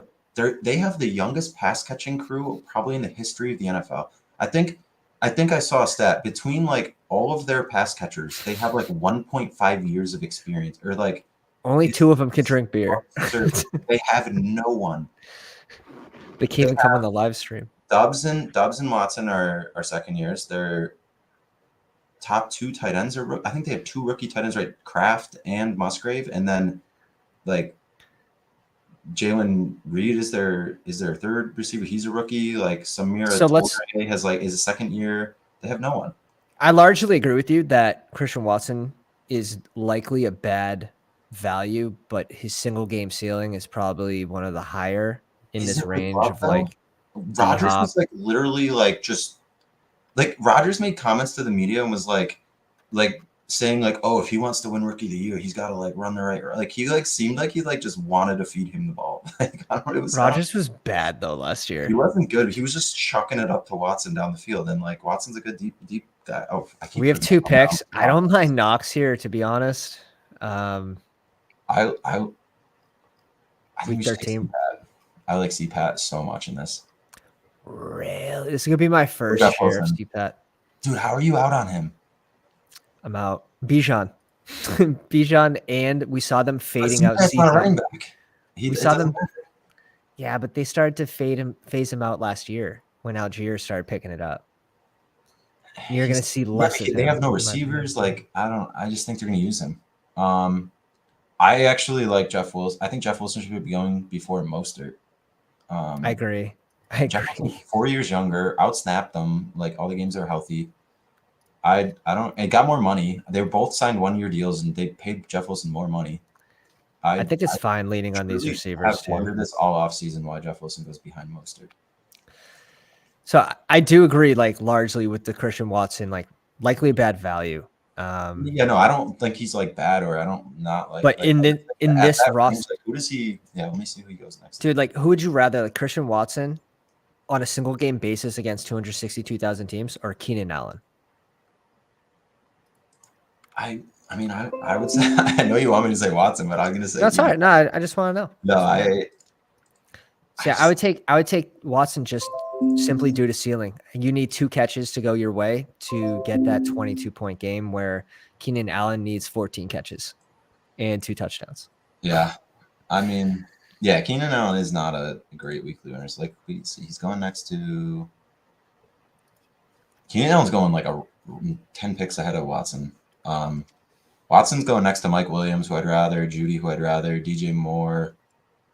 I mean, I think also Watson has fallen like a little bit. I don't know. What is my exposure on him? He's going after Mike Williams here. Weekly winners. I'm not like totally in on him really at all. Let's see. What am I at on weekly? If I do take him though, I think weekly winners is a good format for him. I have That's all we needed. That's all we I have needed. 5% of Watson through 40. We'll take it. I have in my regular stuff. I have probably like no Packers in general. To be honest. Yeah, Packers in general for me on through 220 just regular drafts between different contests. Have 6% Dillon, 6% Dubs, 5% Watson, 3% Reed, 3% Love, 2% Jones, 1% Mike Musgrave. I just that offense's ADPs are high for like them just maybe being bad. Yeah. Like I just looking at I think they're gonna lean on the run though. Like with Love. They definitely will. They're gonna lean on the run. So like when I'm drafting Green Bay Packers, like I I want to lean on the my run. highest own is I your draft man, so I'll take a little bit of Dillon, but I just think Dillon goes in the right range where he probably should be 10, 12 picks higher than he is right now. But yeah, I mean, I'm curious. Didn't Keenan Allen just like crush the last like 8 weeks of the season? He crushed the last week of the season, week 18. What do I go for? Like, I always go to player profiler to look at game logs, but they count PPR stats. So you know why I like Chargers players in this is because you're basically betting on the other one to get hurt, and then you just gain all those targets from that player being hurt. And Quentin Johnson might be the best price for that, but Mike Williams ADPs, it probably has to be higher than 45. He should be probably Quentin Johnson on DraftKings, dude. I have like he should be switched with Keenan. I have like here. 25% Quentin Johnston, 25% JSN on DraftKings through like 200 drafts probably on DraftKings. They go Quentin Johnson goes at like pick 100 and JSN goes at like 80. It's insane. TV Bucks. I mean, you can't have the name TV Bucks and then think we're gonna take you seriously saying Evans over Watson. Like that's I mean, I respect it, but that seems a little biased in my opinion. No bias from Drew. I swear, no bias. I'm just TV Bucks, and I like Evans over Godwin. But so we're gonna lean on these 6 receivers here, and then absolutely go Mayer and Jimmy. Our last two, hell yeah. And what's sick about that is we're already giving up week 13. Are they week 13? Yeah. Oh, okay. Yeah. So we get that's 16, a perfect ending. We get 16 other weeks. A double stacked QB that like he's just like going undrafted every time. Like what's his ADP? I mean, I'm not like he's gonna separate enough to matter that he was undrafted, but yeah. Dude, Jimmy was like, I understand the Shanahan stuff, but Jimmy was like significantly, maybe not significantly either, but like better than Carr last year. And those guys still did good, like Jacobs and Adams. And now Carr's going like 80 picks before Jimmy. And like, I don't know. I don't think Jimmy's like completely terrible. Keenan, yeah, he does get so many receptions. He's definitely better in PPR. He had in week 13, he had 18 points in week 4. Yeah, I mean, he had 12 catches in week 14 for 22 points. So in half PPR, that's down to 15, 16. He had a 21 with 11 catches, again, down to 15. He had one with 102 yards and 2 touchdowns, 8 catches. So that one was 30 points PPR, 26 non-PPR. But yeah, you are right. He's definitely probably worse in weekly winners and worse on underdog type of player. Whereas Christian Watson is the exact opposite. He's better on underdog and he's better in weekly winners. Yeah. Oh yeah. No, I would agree with that. Half point PPR much more important on DK. Fantasy Football Garage also, yeah. I don't know how you can't take those guys. Like, I've been having to like chill out on that. So Creamy Sauce says you probably want more Mooney, Kmet, and Claypool in weekly winners with Fields. That's what I was saying. If we didn't like have that like nice little stack lined up at the end, I would have went Claypool. I would have went Claypool. Yeah. And I think he actually got drafted. Like we weren't even going to be able to go home. Huh? He got taken before 204. Did he get picked? For some reason. Yes. I guess he's a better in weekly winners type of guy. So yeah. Let's check out our wings team at the 107.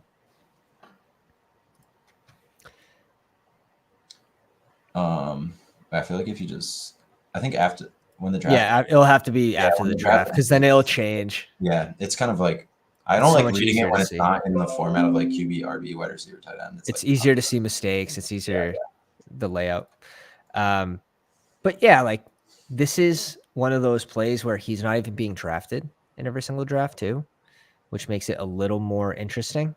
You get a little more leverage if there is a flat week where Mayer and Devontae Adams are players that you need. Yeah, so Mayer not being drafted, I think, is a bigger like leverage point than like Garoppolo not being drafted. 100%. Garoppolo's like, probably not going to separate, but Mayer like could actually like it could matter just from being like. Well, tight ends are they're just more important for that. Yeah, TV Bucks. Oh, TV Bucks was talking like price wise, which I agree. Yeah, I think Watson is mispriced a little bit too, and also it's just messing about being a homer. It's all good. Change Evans to Dotson if that's better. I'm not like totally in on Dotson either.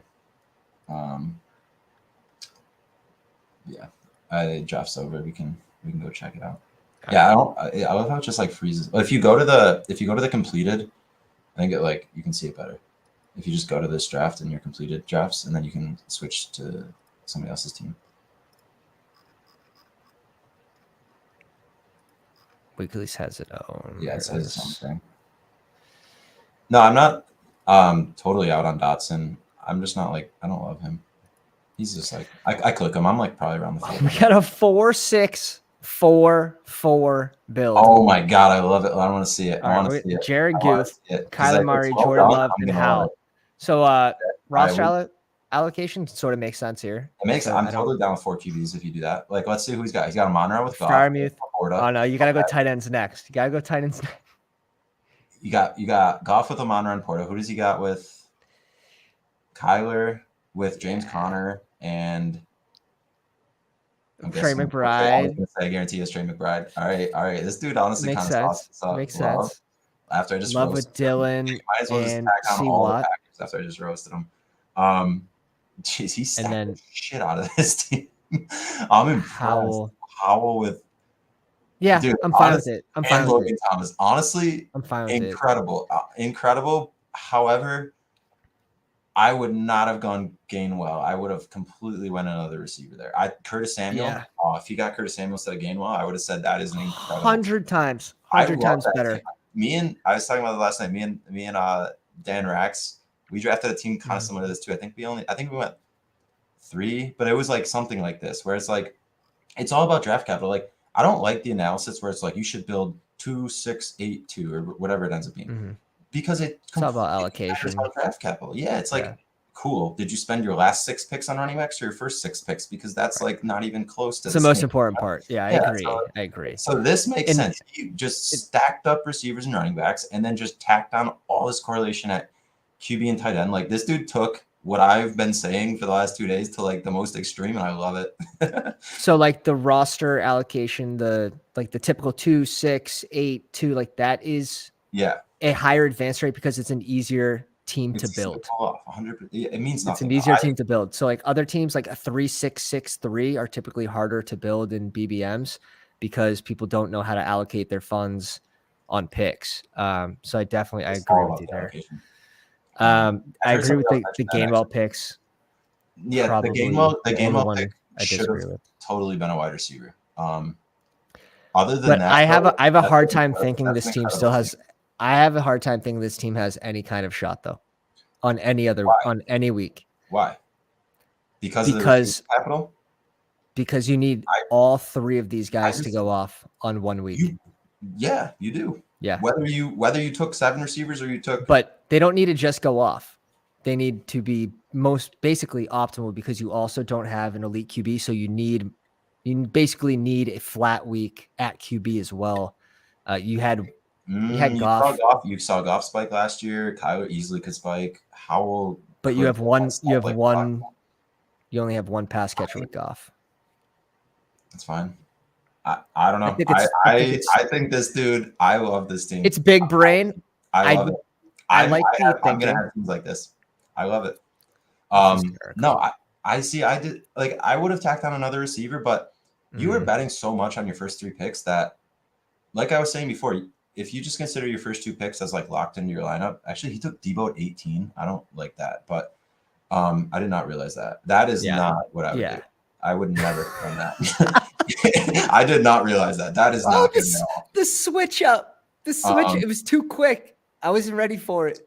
Well, I like the team in general, but that should have been Jalen Waddle. There was no reason for that to be Debo. Or you wanted Debo. Whoever was there. You could have gotten Debo at the next pick. And then he took Christian Watson 14 picks and had ADP too.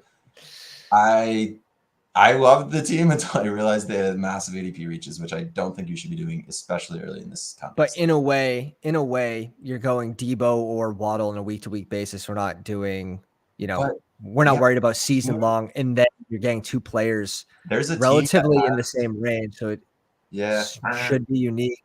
But there's a team there's so many teams that have selling his team.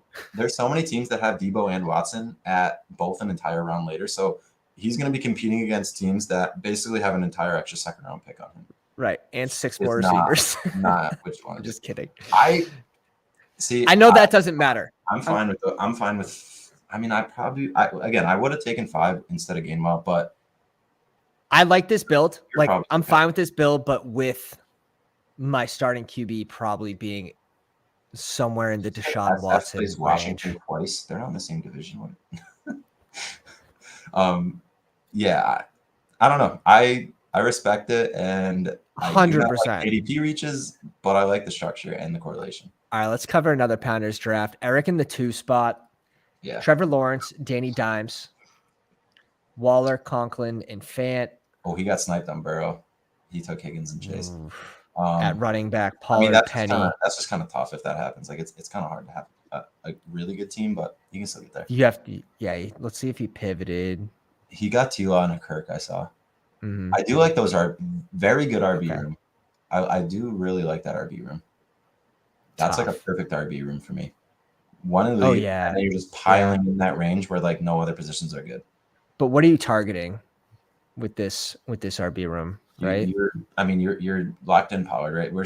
I literally am looking at my drafts. Like my first 2 picks are just locked in. So you have Pollard locked in, and you just need one of those 5, who I think all 5 of those are pretty good picks in this, to just hit one, maybe a flex 2. Mm-hmm.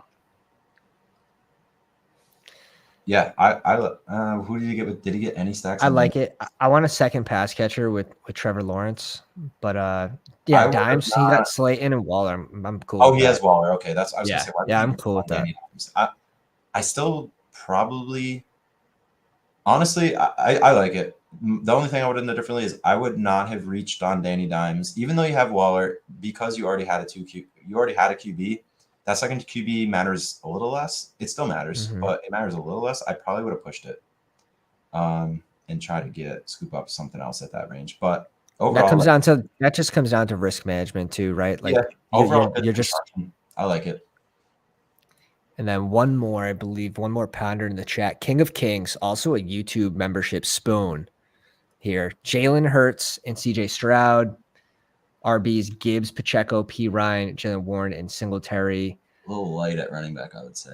But definitely a little light. I do like the 21 pick after ADP on Pacheco, though. That is wild. I did not see that. And like we said earlier, too, like when you have an elite QB like Hurts, and now you bring in another elite offense's RB, we're betting against Mahomes actively while having Jalen Hurts. I think's really cool.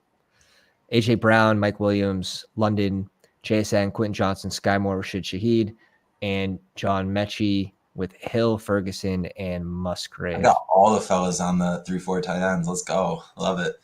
Oh, 100%. I don't love the Musgrave pick. That's just me. I don't really love Musgrave either.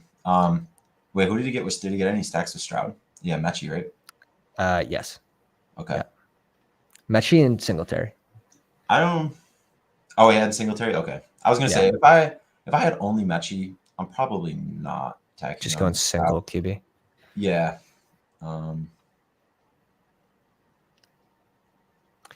Yeah, no, I think it's good. Yeah. What would you change? Like, I like this stuff right here where you're drafting another elite offense's RB. I mean, you get him at crazy value, but you're actively betting. You're leveraging Mahomes on so many Chiefs get drafted that you're leveraging on like how many Chiefs get drafted? Like 8 every draft, 9 maybe. Like yeah, Right. that's Yeah. and Pacheco is the one that's just correlated to nothing because Exactly. one that's Exactly. running in TDs because every I other don't drafted is like catching TDs. I don't want the naked Jerick McKinnon catching the flip pass. Yeah. You know? Jerick McKinnon is probably not rushing more than like 2 touchdowns. And on the contrary, I guess like teams where you have, Mahomes, it could be on any team really that you're leveraging those offenses. I think that works with any kind of narrative. Like you could grab Penny because he's the half point PPR guy, not catching passes. If you want to bet against Jalen Hurts, Penny's an unbelievable. You just lit right up. I wish I had like 30% Penny right now, and I don't. I think I'm only at like 20. Are we on the clock? Can we draft him now? I'm taking him 1-on-1 next draft. Yeah, that's crazy. Yeah, I mean, Art the Fat I like it. Sorry, what?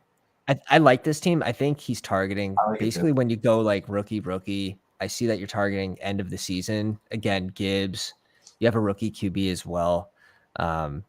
Live for early portion too, I think, but yeah, definitely going for end of season stuff here. I probably would have stopped receiver at 7 and not. I probably would have went a different route with that late stack. I probably would have done. Like, who did he have? I would have rathered Ritter with Ritter. I was going to say the same thing. And then you would have had Ritter instead of Stroud. And then instead of Mechie, I would have. You go Mac Hollins. No, I would. That's very valid. I was going to say I would have tacked on like. Oh, I was going to say CPAP. I didn't even realize that was going to be correlated. CPAP. Okay. Yeah, if you take Ritter, so you swap Mechie and Stroud for Ritter and CPAP. And yeah. But it's a well-constructed team. And you want to know why that makes a lot of sense is because you're spending so much on Drake London that you need Ritter to be good. You need Ritter to be good. So you're making that double bet. Exactly. You want to be making double bets. You want to be like leaning into your plays. Especially when you're betting on, an elite receiver, and the tight end. Dude, we have Pitts and London going so early. Why is the QB going undrafted? Making me nervous. And the risk is it's an asymmetrical risk, which is what you'd want more in weekly winners. So yep. So you've been ripping a few since our stream last night, huh? Everyone has been. Everyone has been. Hell yeah. No, somebody said, Art the Fat Man. Somebody tells me this is a draft you should dive into. Yeah, I said that at the end of the last stream that I'll say it again. If you think you have an edge, which if you're paying attention to this kind of stuff and just kind of thinking through your drafts, you probably have an edge. It's definitely a really good contest to max. 1, because it's flat. It's flatter. It's not flat, but it's flatter. 2, you get 17 times to realize your edge before anybody can adjust, which I think is a really significant piece of the landscape, because BBM, it's you get one shot, that's it, and now everybody's going to be better next year. And this one, it's you get 17 years and nobody can touch their lineups or figure out what's good. And so if you are just drafting smart and kind of paying attention to, this kind of stuff, and I mean, if you're watching the stream, you're probably a pretty good drafter. Nobody's, has no clue what they're doing, and no. I mean, maybe they're trying to learn, but I feel like the people tuning into they're sharp as fuck at this point. Grinders. Yeah, you're sharp as fuck. If you watch this, you're a grinder, and you're probably a pretty good drafter, and you're probably. What are your thoughts? You're getting your money in pretty well on this, I think. What are your thoughts on the payout structure for this contest? Anything that you would want to see changed? I like the flat payouts because. How about? I want to realize my edge. I think I have a pretty good edge, and I don't know. I kind of just value winning 20, 30K. I think that would be pretty sweet over just kind of 99% just punting your money to try and win 2 million on BBM. Obviously that's sick, but it's just, I don't know. It's so top heavy that you're losing money 90% of the time. This one, I think you could. Yeah, way higher than 90. Way yeah, higher. I mean, it's the median even outcome, plus EV. Half your money at least, the median out. Yeah, plus EV, you could just not realize your edge for years. And this one, with it being 17 times, and then also it's it's relatively flat. I think it's a good contest to get your money in on if you're, you're a little risk averse, and that's kind of I was thinking about maxing BBM, and as soon as this came out, I was like, I'm gonna just max like all the low entry stuff and then max this, and that'll be my portfolio. Do you like any of the stuff like Chow Chows or Dalmatians, the 50 and the 101? I haven't done any of that. I'm not gonna lie. I kind of just I just love drafting that. Like I kind of just rather just max Do all the quantity. and just keep just See, that was me the last 2 years, and now it's like I would rather do $100 draft than do 20 fives. Yeah, But I feel that's that. just kind of the way I've changed. I'm like aping into it this year. I didn't go that hard. I think I maybe got $1,000 down last year. I don't know. I wasn't as dialed in. Like I always, I was pretty into it, but I got like really into it this year, and I'm just like, fuck it, I'm going in this year. Fuck it. Yeah. How many drafts are you at? What's your probably like 200 on DraftKings and like 300 on Underdog. Yeah, nice. What's your like portfolio plan like for in terms of contest? I'm gonna max BBM. I'm hoping to do more Chow Chow. Like if a big dog 250 comes out, I'll jump into that. I'm nearing 800 drafts this offseason combined with DK. I did like 50 over on DK early too when those before those ADPs adjusted, which is insane. Just insane. It feels bad drafting on DK. Just like I just don't like the interface, but the edge is just. I have like 38% Lenny over there, and I have like 1% Lenny on Underdog. And it's funny how you can get players at different prices and sort of hedge your portfolio on different formats, like full PPR versus half. I agree. And like Godwin's my guy on DK and on Underdog. Everyone knows. Yeah, I have some drastic exposure differences too. Like Roshan goes like 2 rounds later on DraftKings. I'm honestly like kind of scared of him now, but I have a lot of him on DraftKings. I have a. You're scared that it won't pay off? Yeah, I mean, did you guys see Sam Sherman made a big thread of like basically here's the situation in Chicago, which I think is really interesting to analyze.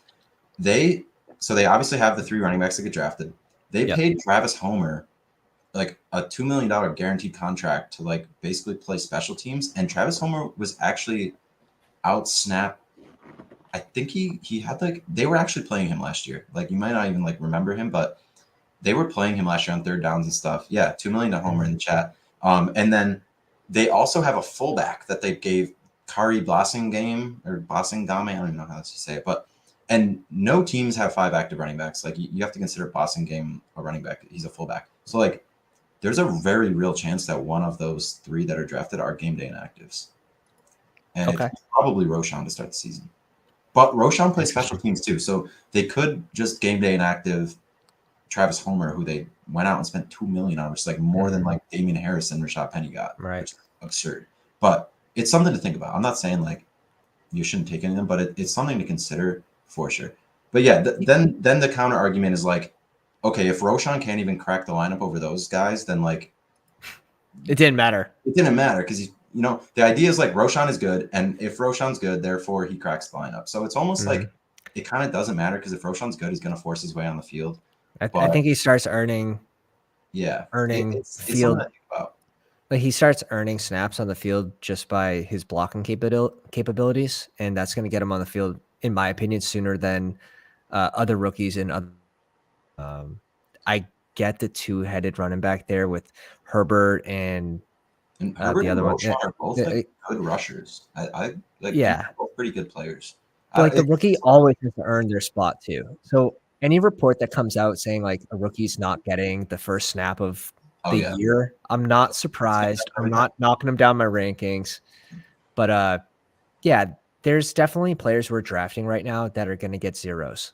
That's part of drafting before training camp. You know what I mean? Yeah. Some people are getting extreme discounts, and some people are, the player's dead, and that's okay. It's part of the risk. I still think he has a really good chance to take over a 3rd down role relatively early into the season. Yeah, somebody in the chat they love her, but then what? They're gonna make Foreman inactive? Like I don't know. I guess Homer is probably the one that gets replaced by Roshan. It's basically like if Roshan's like equal to him or slightly less at special teams, but then just like way better. in that offense, then. And they also did sign Homer before the draft, and they got it Roshan in the fourth round. They could have been like, we think this guy's an early third round value, Roshan, right? And then he falls to the mid fourth, and they're just like, we got him. This guy. Like he's like now, like, I don't know. It's just something to think about. Homer's contract. Do you know, like, incentive wise, is it mostly incentives? Is it? I didn't actually look at it, but I would believe Sam Sherman. He said it was $2 million fully guaranteed. I don't know if $2 million fully guaranteed. I don't know if there was also incentives, but they gave him $2 million. Like if they cut him, it's a $2 million. Actually, I can look at over the cap real quick. But yeah, it's something to consider. I mean, but again, like upside is what matters, and it really just affects all their floors. Because if Roshan is good, which like for him to matter, he has to be good, then he should force his way on the field. So it might just not matter. But he also, week 1 is probably a favorite to be inactive, I would say. Yeah. Yeah. I wouldn't disagree with that. Homer got 1.3 million guaranteed. I don't know why Sam Sherman said. Yeah, he is like 1.3 million guaranteed, but 1.5 million dead cap if they cut him.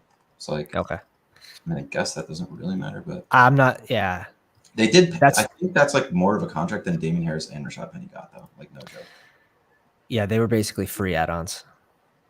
Which is wild to me because they're both really good rushers. Rashad Penny is like just kind of shows the running back landscape too. But Penny, any like analytics, Penny just like 5.9 yards per carry. I have to expand the chart because Penny's like so far off the efficiency end. Yeah, he's just like way up here. Yeah, and then what's that dot on the paper? Yeah, that's Penny's yards per attempt.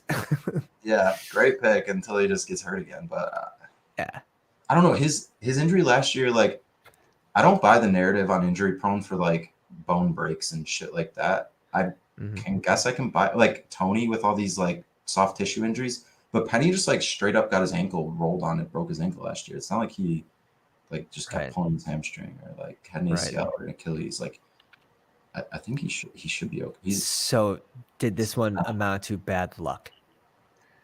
And maybe Foreman didn't get much guaranteed either. Yeah, but Foreman's like I think he's like kind of good though.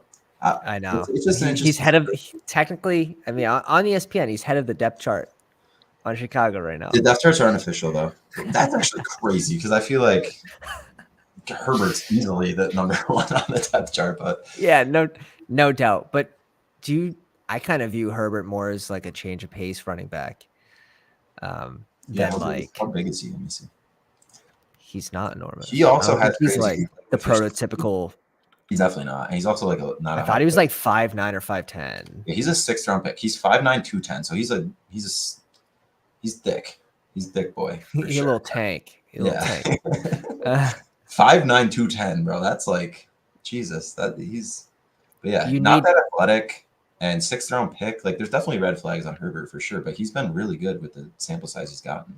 So that's why in weeklies, especially where I'm drafting most teams to target the early portion of the season, not drafting a ton of rookies that are going to start slow. That's why my Foreman exposure is so high because he goes so late. And if he can get that goal line carry role now, how many are going to be taken by Justin Fields as well is something to think about. Was he even like I think he's kind of, I don't know. Was he, actually I haven't looked at that, but for some reason I don't really picture him running in goal lines like Josh Allen or Hurts. I could be wrong though. I picture him he's more like a 50-yard touchdown. Like 60. I mean, he runs what, a 4.4? Like he's like faster than like 80% of the defense. It's absurd. Yeah. It's cool. Yeah, I don't know. For some reason I don't see him as like, I wish I was only guaranteed $1 million at my job. But it's terrible. It's terrible. Poor guy. Yeah, I mean, Foreman got less guaranteed money than Travis Homer, which is crazy. I mean, I guess Chicago's backfield's so muddy, and that's one that I'm looking forward to getting more clarity on this offseason. And I like mixing in Herbert. I like mixing in Rashawn Johnson. I like Rashawn Johnson probably better on DK for full point PPR. I agree. But he's also goes 2 rounds later. New Orleans is another one where it's like, all right, we need some freaking clarity on what's going on. Yeah. Philly's another one. So there's multiple RB rooms where there's going to be a lot of zeros on weeks to weeks. And these are players that are being drafted from 70 to 125, 70 to 150. Yeah, I agree. Kamara, But Kendre, Jamal Williams. Yeah, I mean, they're all being suppressed somewhat. Like if you knew who it was, they would rock it. It's just, yeah, you're completely gambling on like who's going to be the guy. Definitely. But at the same time, I kind of like those matter more when they hit than they hurt you when they lose. Just with these types of formats that are top heavy. So I kind of do like taking those kind of guys, just like accepting that like, okay, if I take like a good amount of all the Bears backfield, then some of my teams are just gonna have a zero, but other teams will too. The payoff is really nice. Same with Dolphins. I'm fading A-Chain. Love that. You're fading. Love that. Yeah. Yeah, he's undersized. Like definitely. You have a QB that has concussion issues, and you bring in a guy that can't block. Right? Is he like 185 pounds? Like, there's been like no history of running backs that small getting like any sort of like volume. He's like, you need like Tariq Cohen status. He's 5'9", 188. We just talked about Herbert, who's 5'9", 210. Like, that's just and they drafted him at the end of the third round. Like, we as fantasy like to be like, oh, they drafted him in third, like they're gonna use him, but like they totally could just be like redshirting someone. Like teams don't look at stuff like we do as fantasy players. They could be like, actually, this makes even more sense on the Dolphins because the Dolphins could have been like, hey, we signed 2 veteran running backs for 1-year deals. Let's take a rookie and just like, almost not literally redshirt him, but just like not really play him, just get him used to the NFL. And then next year when our 2 veterans are gone, we have this guy who we drafted in the third round who has a year of experience, and now he can like do stuff. I feel like running backs, they try to use him and abuse him as fast as possible, though. This guy doesn't even know what weekly winners is. Yeah, so weekly winners is basically you're drafting a team, and that team is being applied for weeks 1 through 17, where there's a payout after every single week, and then scores reset for week 2, scores reset for week 3. So teams are going back there, targeting individual weeks, or targeting bye weeks, stuff like that. I'd recommend going through and watching some of our weekly winner videos, and even the stream from last night. It's just each week, there's no correlation between weeks. There's no eliminations. There's no advancing. It's just every week, it just resets to 0, and it's just a payout each week. That's it. Dolphins did not have a draft capital and still took an RB. I think it's a sign that using. Yeah, I'm not saying whenever I say stuff, it's not a guarantee that that's what's going to happen. It's all range of outcomes. I just think there's certainly a chance that they just lean into Mostert and Wilson, and they like sparingly use A-Chain, and they're like, their thought is, hey, with this next year, this guy's gonna have a year of experience. We're gonna have no other running backs. Let's use, I don't know.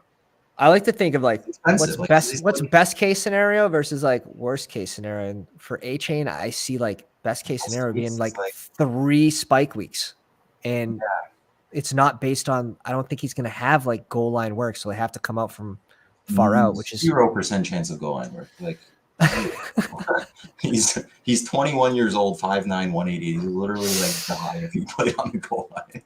We're on the same page there with Jeff Wilson. Just give me Jeff Wilson.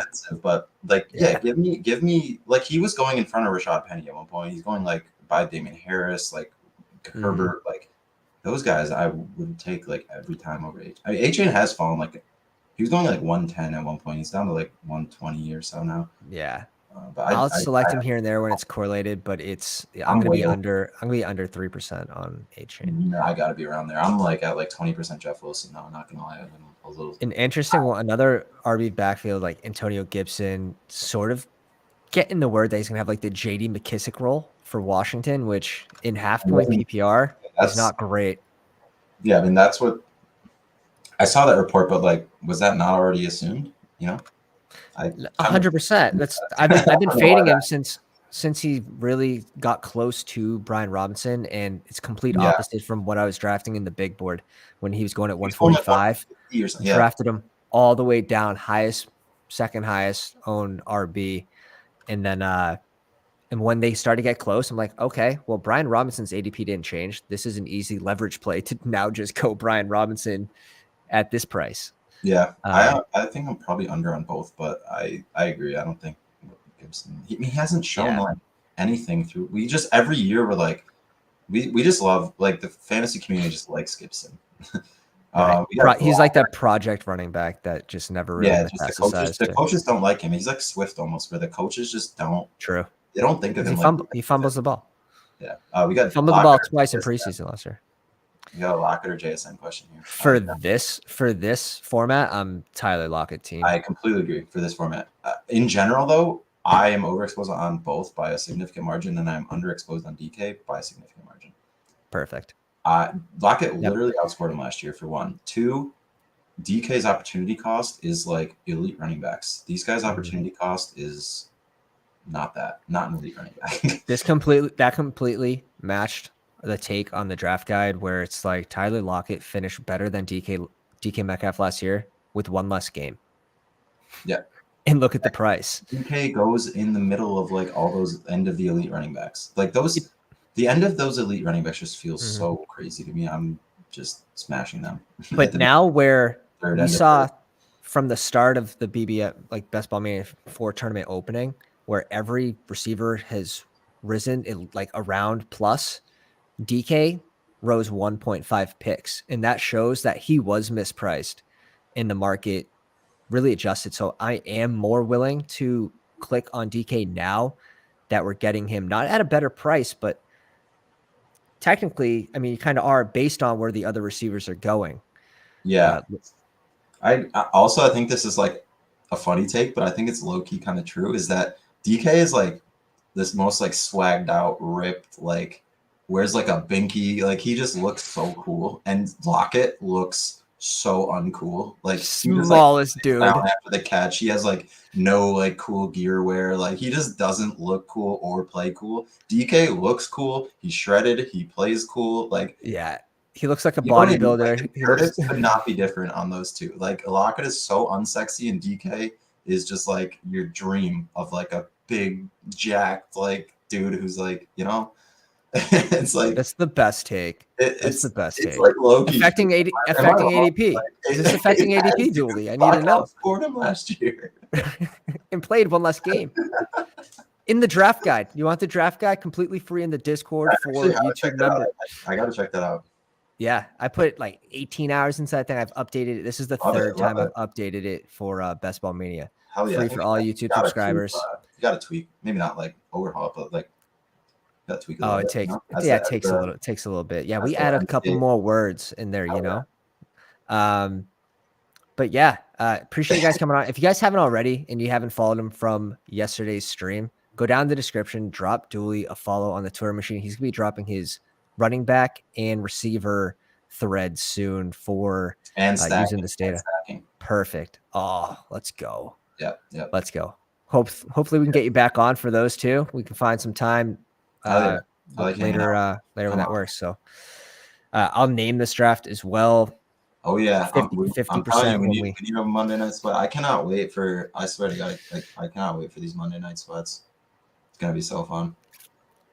Are you gonna be doing Battle Royale too? Oh yeah. Let's go. That's what I want to hear. That's what I want to hear. I'm gonna be putting out content for Battle Royale too.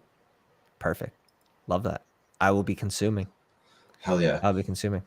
But guys, want to thank everyone for coming out. Dooley, got anything for the crowd?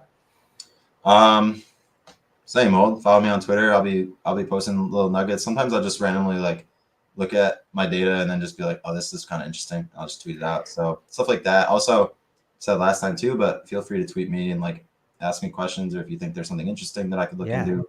I'm always down to take suggestions on what to dive into. I mean, I would say dive into weekly winners. I think if you're watching this stream, you probably have an idea of what to do and what's good and what's not good. And I think there's a big edge to weekly winners, like I said before. So there definitely is. There definitely is. And we just realized a little more with having you on the last 2 days. So we appreciate you coming on, dude. Really do. Oh yeah, of course, man. Have fun. All right, guys. Thank you. Have a good night, Pounders.